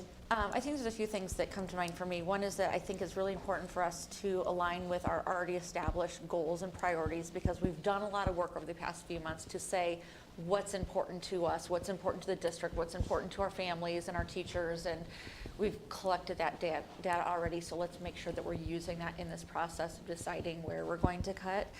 I think if we're going to spread this out over 2 years, which I do think makes a lot of sense, but I do think we need to have a plan for that and not just say, okay, well, in the next year we're going to make some more cuts. We need to be telling our staff and our departments, like, this is our plan for year 2, because otherwise that creates a whole lot of stress and angst for everybody to say, well, I might be on the chopping block for next year. And so I feel like that puts us at some risk of people starting to flock because they don't know if they're going to be in jeopardy. So being able to say, this is what the plan is for next year, this is how we're going to be making those decisions, makes it a little bit more clear. And then we could potentially even be giving people a year's notice and some incentives to stay for that year, and like having a really clear, solid plan for that. And I think that there are some things that we do within Linn-Mar that we're good at, but we do on our own when there are potentially other ways that those things could be done through collaboration with local nonprofits or through collaboration with other businesses in the community, that maybe we could contract with somebody to do them, or somebody could maybe come in and do them for free, or whatever that might look like. And we wouldn't have to pay a full-time person to do that service, because maybe that's a collaboration that we just haven't pursued. And so I think that this might be a good time to reevaluate what partnerships are out there that we might be able to tap into.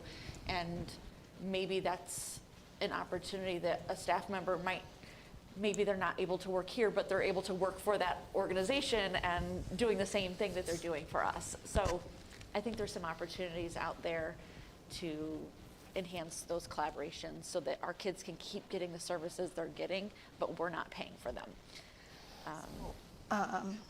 So Dave got a lot of background information. So I think we are all in agreement on maximizing the levy. Is anyone against that? Okay, so that would be guidance number 1 in your new calculations. What I think we should do is take the next 2 weeks between this meeting and our next, start going over the information that Dave has provided, think about the board goals that we've set and the data that we've been shown, both academic and all of our programs and things. And at the next meeting, we will have another conversation about priorities. Does that sound okay? Can I ask one question? Dave, you were saying is it 1789? Is that what? The max levy. That was the max? Yes. I just wanted to make sure. And it is 1799. 99. Yeah. That was at 5%. That's the maximum. Yeah. At 2.5, it's At the different 1789. 1789 at But- 2.5%. yeah. Okay. And it is the levy, again, will you state what it is? 17, like? 36. 36, I was thinking 32, okay.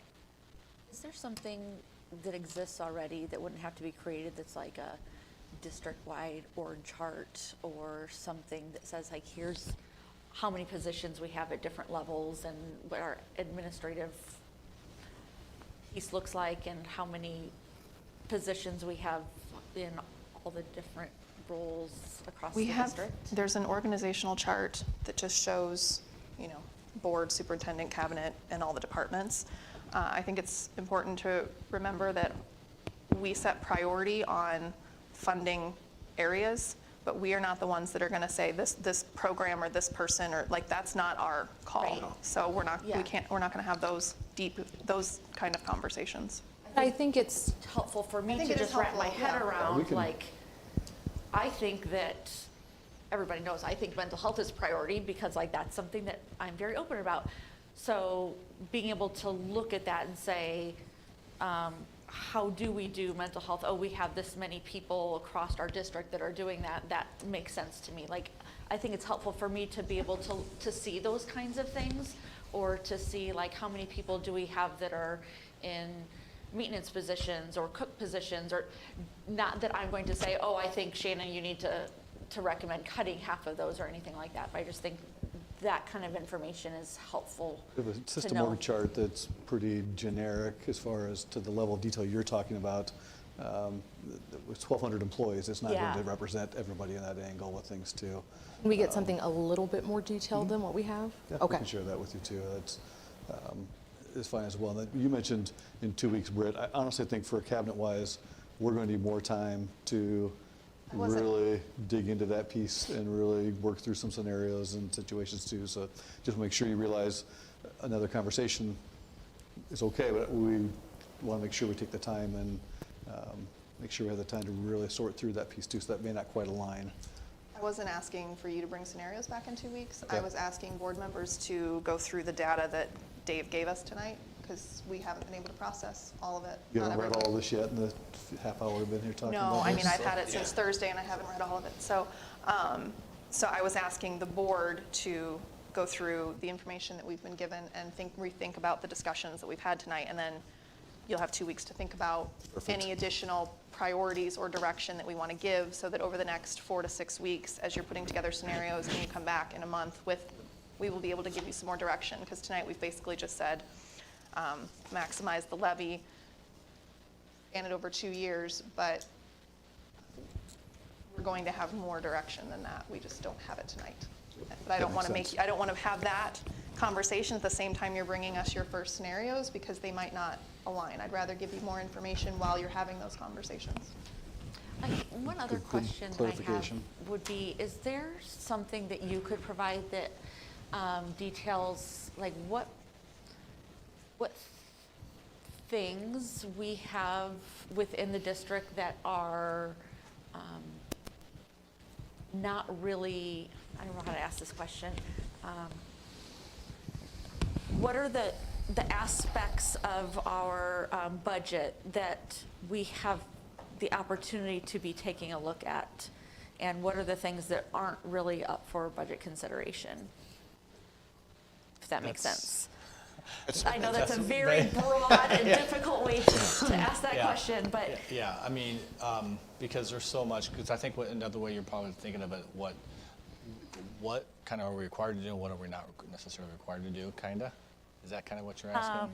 Like, are there any positions that are in other buckets, or any programs that are other buckets that aren't really impacted by the cuts that we need to make? Well, a lot of the other buckets are pretty, are standalone, like nutrition fund. We're fine there. That's totally separate. We don't have to even look at those positions at all. You know, and there are things, I wish I could tell you, like today, that we could shift more things from the general fund over to PEPAL, because there are things we could do. But right now, our PEPAL is not in a situation that we could afford to do that, because we're still paying debt off for the high school renovations, and we can't take on a whole bunch of other expenditures that to shift from general funds. For example, like non-instructional software. Some of that can be moved over to PEPAL. Well, right now, we can't absorb any more of that at this point in time. Now, in a couple more years, that could be something we could consider. Once we get pay off those bonds, then we might have some flexibility to do that. But those are some things that we could shift. And but most of the other stuff, it's pretty much, the other buckets are pretty much set. So really, we're looking at what is really in the general fund. What can we do? And so in the general fund, you got everything in the general fund, like our coaches. All of our coaches are paid out of the general fund. Those are general fund, not student activity fund, even though they're student activities. Those are paid out of our general fund. So you're looking at, you know, and we do have a component, aquatics. We do have a small component in the general fund for aquatics, for the instructional side of things that we are doing for aquatic center. Majority of the aquatics expenses are in the enterprise fund, but that is more of the competition, those types of things are happening, swim lessons and those types of things are happening to the outside public. But the things that we internally, we do have some expenses in the general fund. So, I mean, it's, so then you're looking at electives. There's a ton of electives that we offer, you know? So I just don't know where to start digging into, because that's such a wide. Categorical funds ago, I think Dave pretty much covered it. The only thing I else could think of would be things out of our at-risk budget that is a little bit separate as well. So But that's other than that, completely everything separate is. and is not impacted by these budget cuts? Well, it is, but we can fund it out of the at-risk budget that comes in there as well. Now, if you don't fund that, you can fund something else out of that. So there's things you can look at there as well too. So but those are things we'll definitely dig into to try to prioritize and look and see where things stand too. But this is helpful guidance as far as to know over the 2-year plan versus a 1 year, because obviously we're talking pretty significant dollar amounts. So that's helpful to have that perspective as we move forward as well. So I don't know if it'll be 2 to 4 to 6 weeks, but we'll definitely come back with more information, more updates for you as well to continue this conversation. Hopefully have more information that maybe will be good news on some of these budget things, but not anticipating that, but we can always hope. So one of the things that I'm concerned about is we spent a lot of time on our strategic plan and how that fits and helps the district. And, you know, when we look at this thing, it's one of those things, hey, 2 years, that makes sense. You get to the mental illness part, we don't want to send anything that's in a panic, you know, and do what we need to do gradually, okay? And some of those things that we're going to come up with are not the intent to hurt anything, but to maintain what we have educationally, but be careful on just how we do it so we can reduce some of the anguish, because Sandra and I have been through that time and it does cause a lot of hardships, but I think the way we communicate it is going to be extremely important. We did it, the state did a 10% cut across the board. 10%, absolutely everything. Yeah. Fun. And that one was really problematic because it was immediate. This one we had some time to work through some things too, so that's to our benefit. Just one final thing I'll add to this. This is a situation that many schools now are going to be encountering now in the next couple of years as ESSER funds run out across the state. Iowa City is in the exact same position right now. Other schools are going to be heading down that road the next couple of years as well. Not everybody necessarily, but this is not going to be an unusual process for people to go through. I think IOC is looking at $9 million over 2 years as well, as the process they're just beginning to. So not that that matters, but it's just as we've gone through these unique times lately, as we come out of those times, we have to make adjustments. And I think this is kind of back to what Melissa said, is a good time for us to look at everything, and are there ways we do things differently, or do we need to look at things in a different lens? And I think this is it's going to force us to do that. It sounds like even districts who have net positive open enrollment still have to look at cuts, from what you're saying. Yeah, it's just the reality.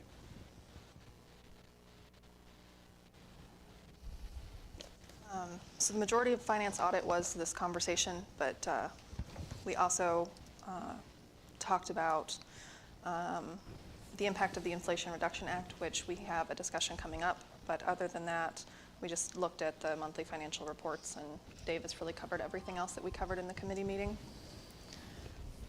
Next up on informational reports, we have an update from the DEI committee, which I know is Nathan this evening, because it's a board meeting at the same time.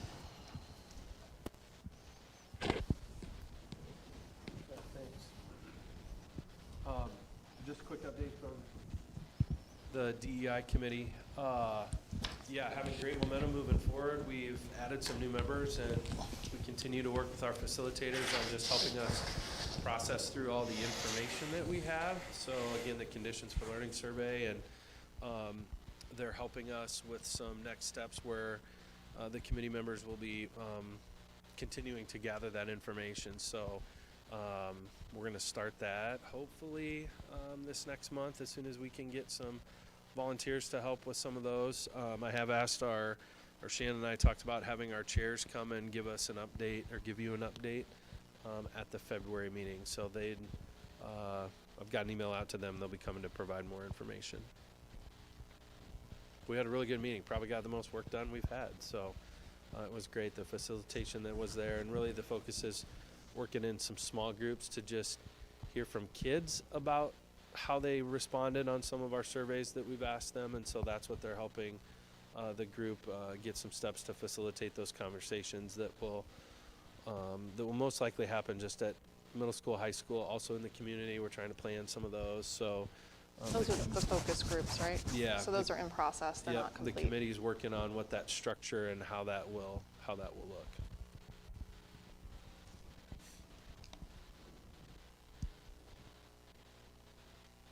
Well, I look forward to the chair coming and hearing from some of the members in February. Does anyone have any questions for Nathan? Next up, Rachel, Marion City Council meeting. Yeah, not a whole lot. One is the Indian Creek Trunk Sewer Project, which, from what I have been able to dig up on it, is just probably going to affect some traffic. I'm sure there will be some traffic considerations. There will be some work done up by Brockman Avenue. So that's one impact, although not a huge one. The other is annexation of property west of Mulberry Drive, north of East Robbins Road in Marion. So more homes to come, and hopefully more students at the district. Maybe some commercial. Maybe some commercial. Establishment there too. Maybe a gas station. Yeah, that's too far north for that. Keep hearing about one, Yeah. don't we? Was that the final reading for that annexation? I saw part of that meeting, or were they just discussing it? That I don't know the answer to. You'd have to go back and look at the minutes. So if you saw the first reading, then it probably was the final reading. I didn't catch it. I kind of caught it right in the middle. I was Okay. watching some of it, and then I got distracted, so I didn't see the whole thing. Any other questions for Rachel? All right, moving on to our legislative update. We have Day on the Hill, February 14th. Just remember to, if you want to go, let Shannon know so that we can get you registered. Currently, my calendar still allows me to go, so I am planning to attend that. It's on February 14th, so Should be fun. It starts, I think, at 9 a.m. at the Botanical Gardens and then moves over to the Capitol later in the day. The debate is currently going on the ESA bill, so we should have some idea tomorrow where both the Senate and the House end up on that. Other priorities that we voted on, we talked about in the fall when we voted on our priorities as a board. We wanted to look at the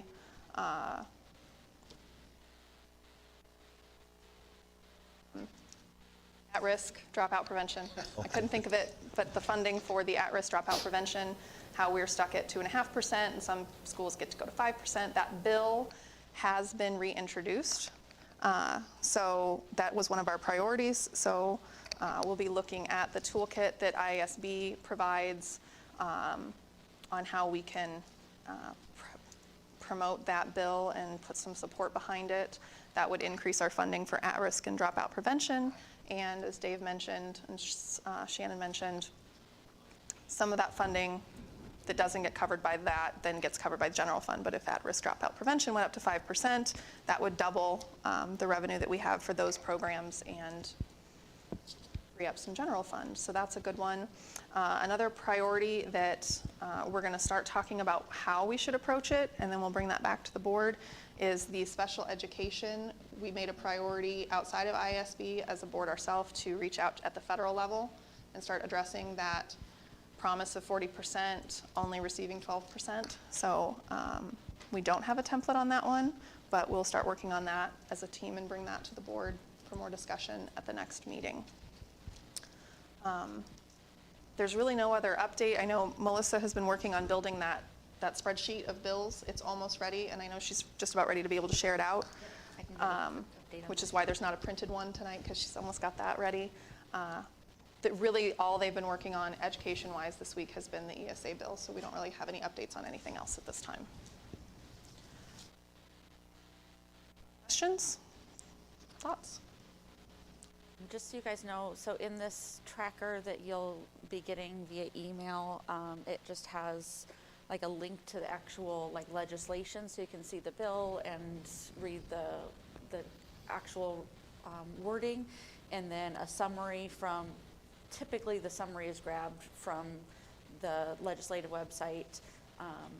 Where possible, we're trying to add in whether or not it supports or does not support our identified agreed upon board priorities, and whether or not we've identified an official board stance, and if that's based on whether or not we've like sent something through consensus, not necessarily that we've got a official board vote. And then trying to keep this updated as we have things about, so we'll be able to follow through on here as things move through the legislation. So it's a live document that will continue to be updated. So just save the link to it, and you can go back to that link at any time to see the progress. I can't guarantee how often it's going to get updated, because I'm not as good as Britt at watching things all day, every day, but I have sources. I don't watch it all day, every day. I have. We will do our very best to tag team it places to and watch. keep things updated. As we get updates, are you okay if we add those to that, or does Please that do. mess I up your think I system? gave editing rights to the two of you, and then I think everybody else should have view rights on the board, if I set this up correctly. All right, so more to come. Shannon, your update. Yeah, a couple things. We've successfully completed the first semester. Now we're in the middle of getting the second semester off and running, so it's nice to get to that point of the year. Looking forward to a great second half of the school year. Our strategic planning update. Originally, we were hoping to have Leslie here tonight for a work session. We're postponing that until the February 6th meeting. We had a really productive time with her with a leadership team last Wednesday. Cabinet each facilitated a discussion at each table around the 5 big topics we had identified. Got tons of feedback and thoughts from leadership. We're still kind of pulling all that together to get to Leslie's hands so she can make that more presentable for the board on February 6th. So look forward to that conversation. I thought we had a lot of really good feedback and thoughts there, so it'll be fun to pull that together for you. I think we've continued to make progress there in a very I think, a very regular, consistent manner there. So I'm pleased with to where that goes. Lots of good feedback from the principals and directors as well, as far as appreciate the opportunity to give feedback. They like the 5 items we'd already gotten to that point. So there aren't any major changes structurally or systematically there, just more of the meat to start to hang from the items we have there. So, so you won't see any drastic changes, just a lot of additions. So look forward to that as soon as we get that wrapped up.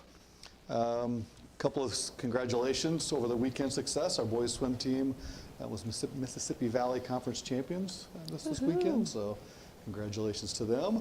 Can I just say one thing that's really cool that you can do is you can watch that if you can figure out technology-wise how to do it from your phone. You bring it up and then you can send it to your TV, and we watched the meet on big screen TV, and it felt like you were right there.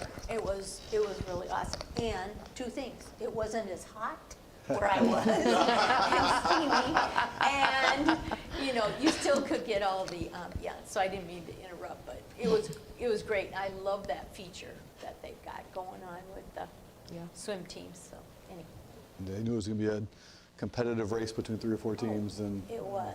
kids It really was crazy. performed well.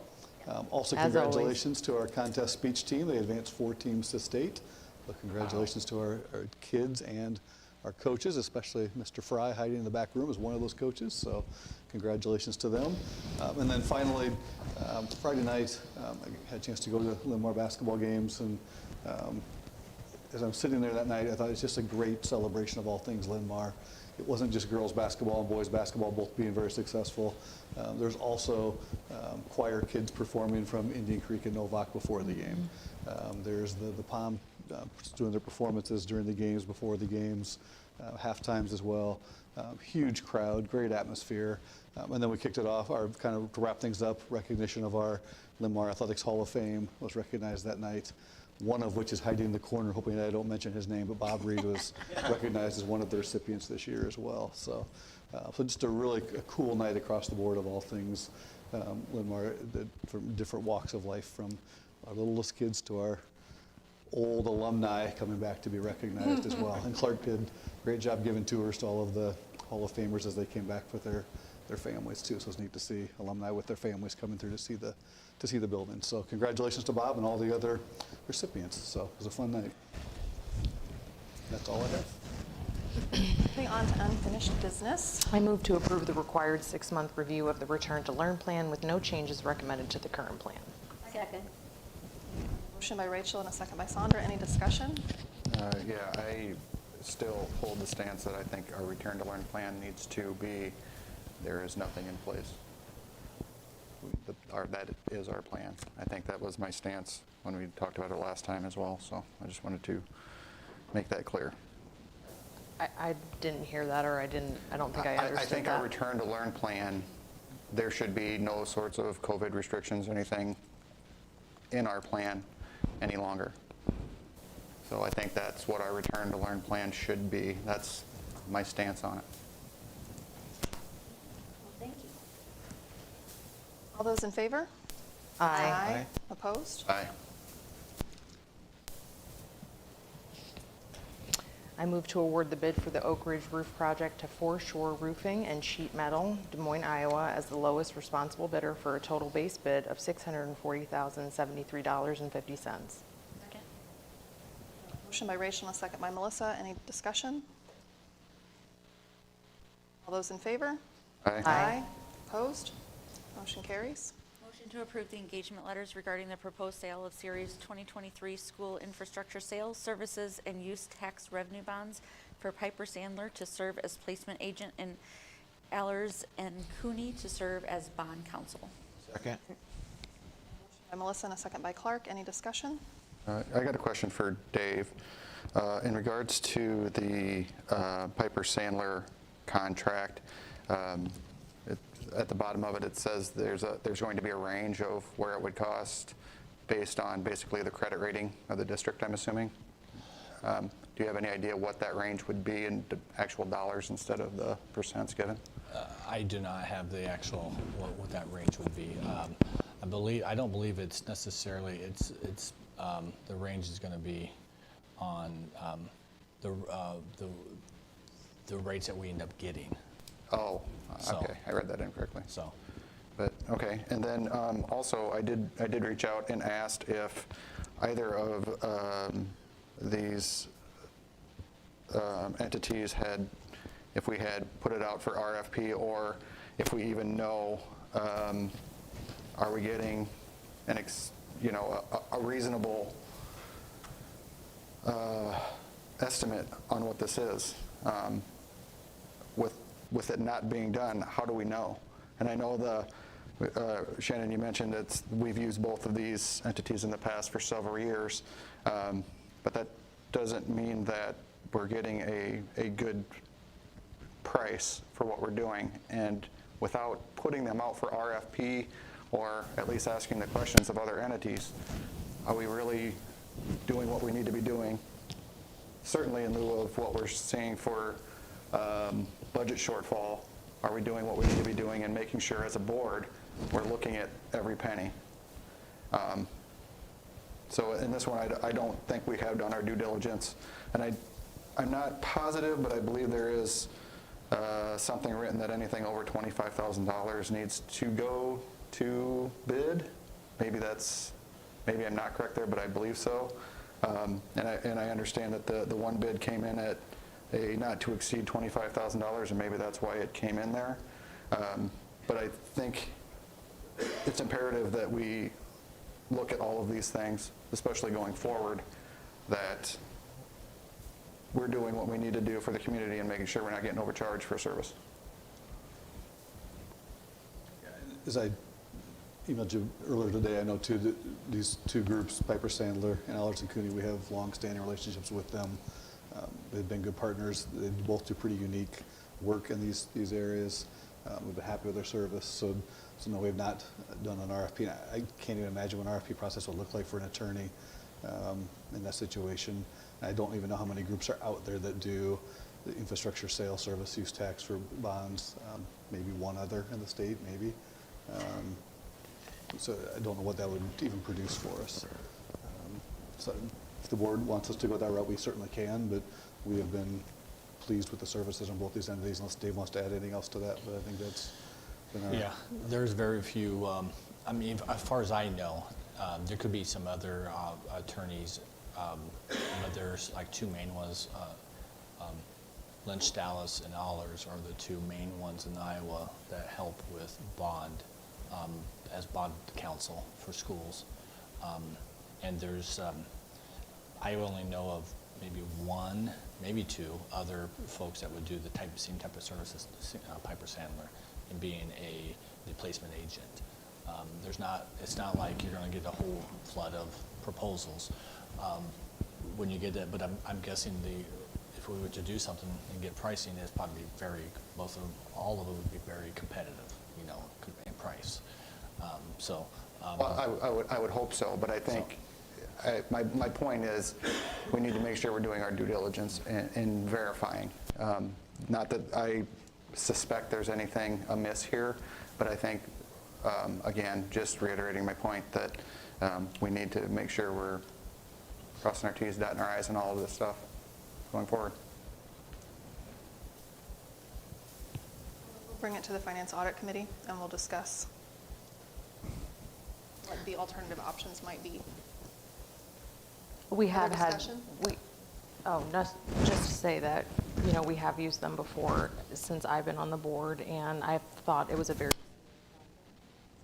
and have, I understand bring it to the committee, but, Shannon, you said if the board directs, as far as I'm concerned, I'd like to stick with those folks. I would say best practice for most organizations would be if you've got a good, long-standing relationship with an attorney, you keep that attorney. I don't know that attorneys are something that you would want to go out to bid for in normal circumstances.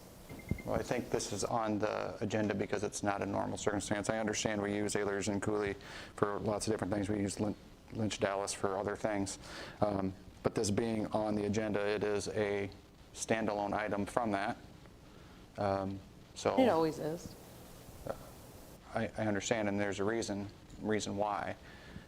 It's because we have to vote on it and approve the dollars. All I'm saying is it would be best practice service at a price that is competitive, and we don't know that if we're not checking.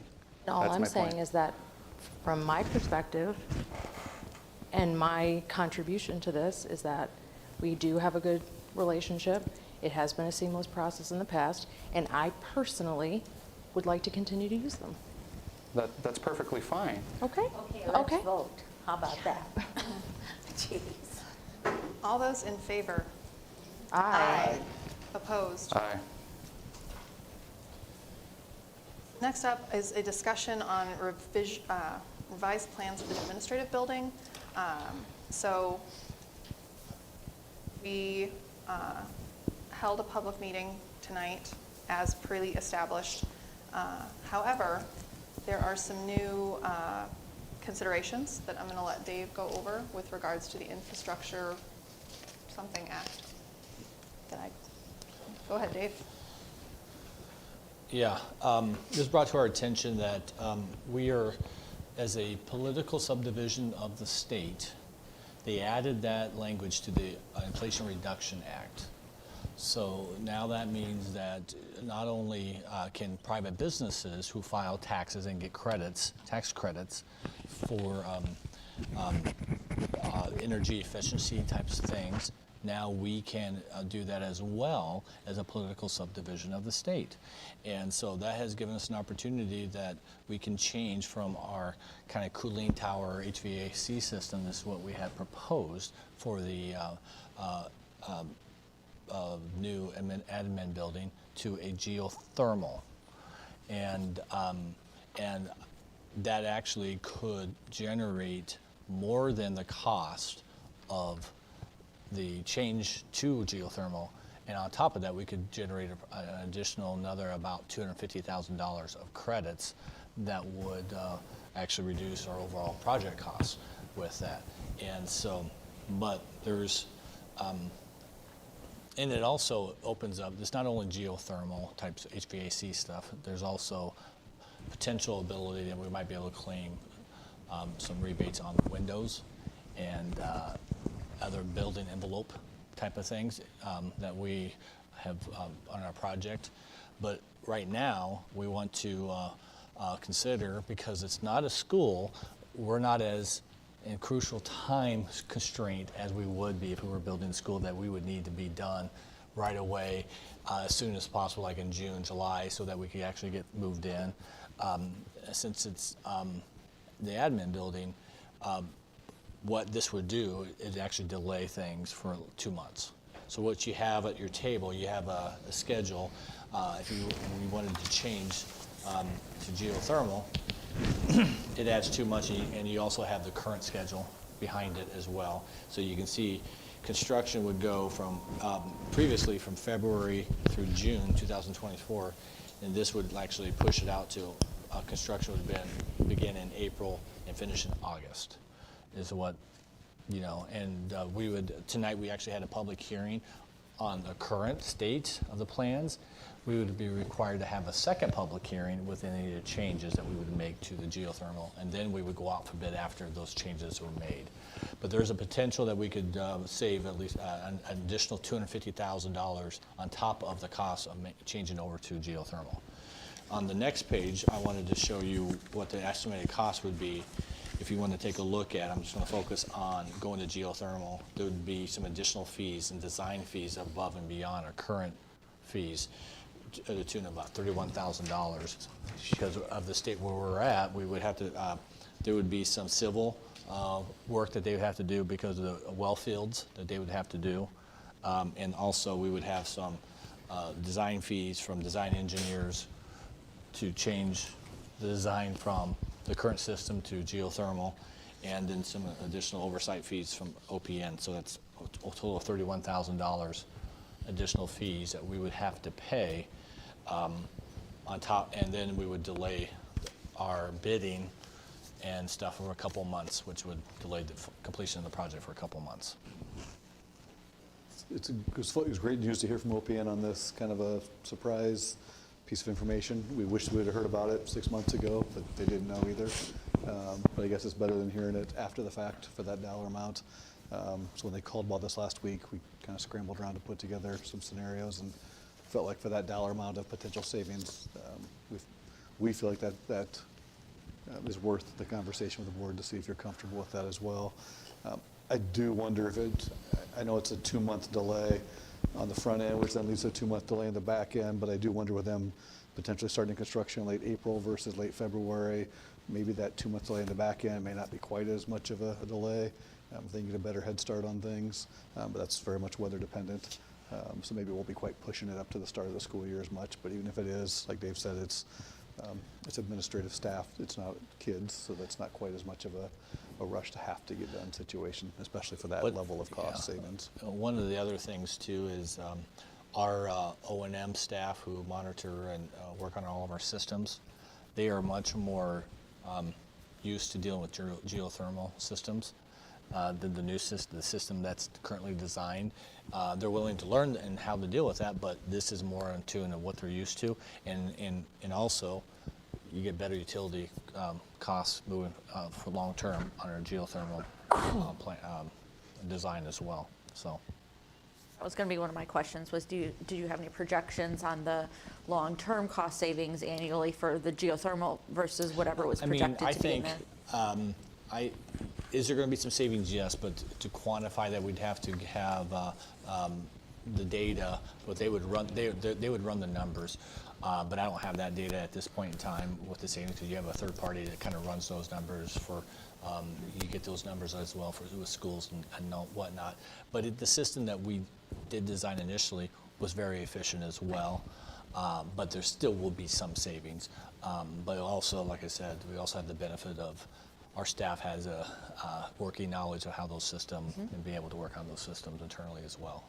So The way I look at it, you know, especially after we've already had finance report, you know, being able for this district to save $250,000, plus the fact that geothermal is going to keep going on and on and on, and that's going to be an initial savings for us.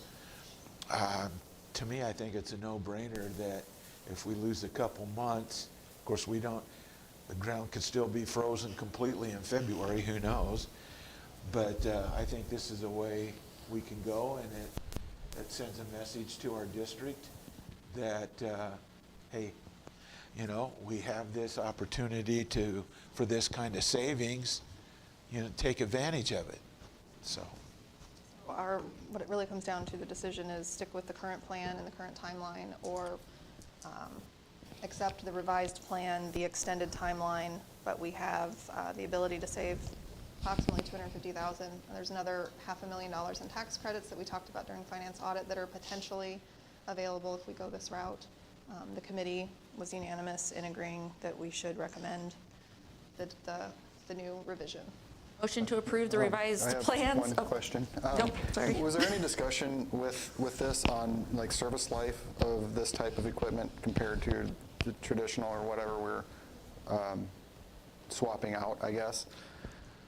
As far as, you know, is this a 20-year life cycle where the original equipment is 10 or 30 or anything like that? No, but I would imagine they're probably similar, but no, we didn't have any discussions on that. Okay. This is more of a discussion of, because we know utility-wise, there's going to be some savings, even though the other system was efficient, not as efficient as as the geothermal system. Because we were looking at the other system, we initially were talking about geothermal because we were looking at overall cost, and we decided to back off. And they were still saying it's efficient, but it's not as efficient. But I don't have what the life cycle is of the one we have, but I would surmise it's pretty close, you know, in pieces of equipment you have to replace. You know, with a geothermal system, you start replacing heat pumps versus the big units that you end up you have to replace. So I don't know if it's the standard to say, okay, is it 20 years for both? I don't have that knowledge. I was just curious. You know. Not to mention the fact that our maintenance staff is much more prolific in working on geothermal than they are the other. Hey, Go ahead, Melissa. go for it. Want to try it again? Yes. Motion, now I lost my place. Motion to approve the revised plans for the new administrative building as discussed. Motion by Melissa, second by Barry. Any further discussion? All those in favor? Aye. Aye. Opposed? I move to approve the offering. We have a discussion first. Okay. Sorry. I can give a quick update. Gosh, several months ago, you approved early separation packages for up to 15 individuals. At that time, I think we had 22 people or something like that had submitted initial interest or intent. They had until January 12th to either confirm that commitment that they were ready to retire and accept early separation or withdraw their paperwork. At the conclusion of January 12th, we ended up with 18 people. From Carla, Dave, and our conversation, we feel confident that coming back to the board for further discussion on going from 15 to 18 makes sense. One, our management levy is set up in a good spot from previous years. And the fact that we'll be doing this over 2 years, we feel comfortable going up to 18 to spread that out. And then there is obviously a cost savings in our general fund, which, as you've heard from earlier conversation tonight, we need to protect it as much there as possible. So this would enhance the savings that we would have from going from 15 to 18. So our recommendation is to honor all 18 requests, not just the 15 that we picked as initial starting point. Questions? Make a motion to approve offering 18 early separation packages as discussed. Clark? Clark got edged out. Clark? That's okay, I second. Except Rachel did. All right, we have a motion by Sonder and a second by Clark. Is there any further discussion? All those in favor? Aye. Opposed? Move to approve hiring Linn-Mar Leader Services to conduct the superintendent search for a total bill not to exceed $19,455.74. Motion by Rachel and a second by Barry. Any discussion? I just want to thank everyone for the extra time in coming into those meetings. All those in favor? Aye. Aye. Opposed? Motion carries. Move to approve the open enrollment requests as presented. Second. Motion by Barry and a second by Melissa. Any discussion? There is 3 in. All those in favor? Aye. Opposed? Move to approve the consent agenda as presented. Second. Motion by Rachel, second by Sandra. Any discussion? All those in favor? Aye. Aye. Opposed? Under board communications, we have a board visit next Thursday? This Thursday. This Thursday This at the Thursday. high school. And then we do have, now that we've approved officially the Linn-Mar contract, we do have a special work session this Thursday at 5:30. They estimate that will take about an hour, and that will be the kickoff. They'll ask some questions. I emailed you guys their intro packet and the questions that they would like us to consider for that discussion, so please make sure you've reviewed that prior to Thursday. But following that meeting, we will be looking at the stakeholder survey, the job description, all that kind of stuff that was in that packet. So please just review all that, and we'll be giving them guidance Thursday evening. Aside from that, we've got some committee meetings coming up, and board visit to Bowman Woods on February 23rd. I don't think any other. Can I ask one quick question? As Shelley was presenting to us, do we have a board member on the foundation board? We do not have a Linn-Mar school board member on the foundation. I go to all of them, but I'm not a board member. I just give an update. I'm sorry, not a board, not a member, but attending, yeah. Because we've always done that in the past, or we had. Really? Something we can talk about. Yeah. Nothing tonight. Let's talk about it later. Thank you. Any other? Yes, I received, actually, my wife received this from a Cedar Rapids retired teacher. And I just wanted to share this because they requested that please share the appreciation many of us have for the super letter that Linn-Mar board sent about vouchers. So I wanted to share that with the board. Okay. All right, can I have a motion to adjourn? Moved. At 7:19. Do I have a second? Second. Thank you. Motion by Saunders, second by Rachel to adjourn at 7:15. All those in favor? Aye. All those opposed? We are adjourned. Take a 5-minute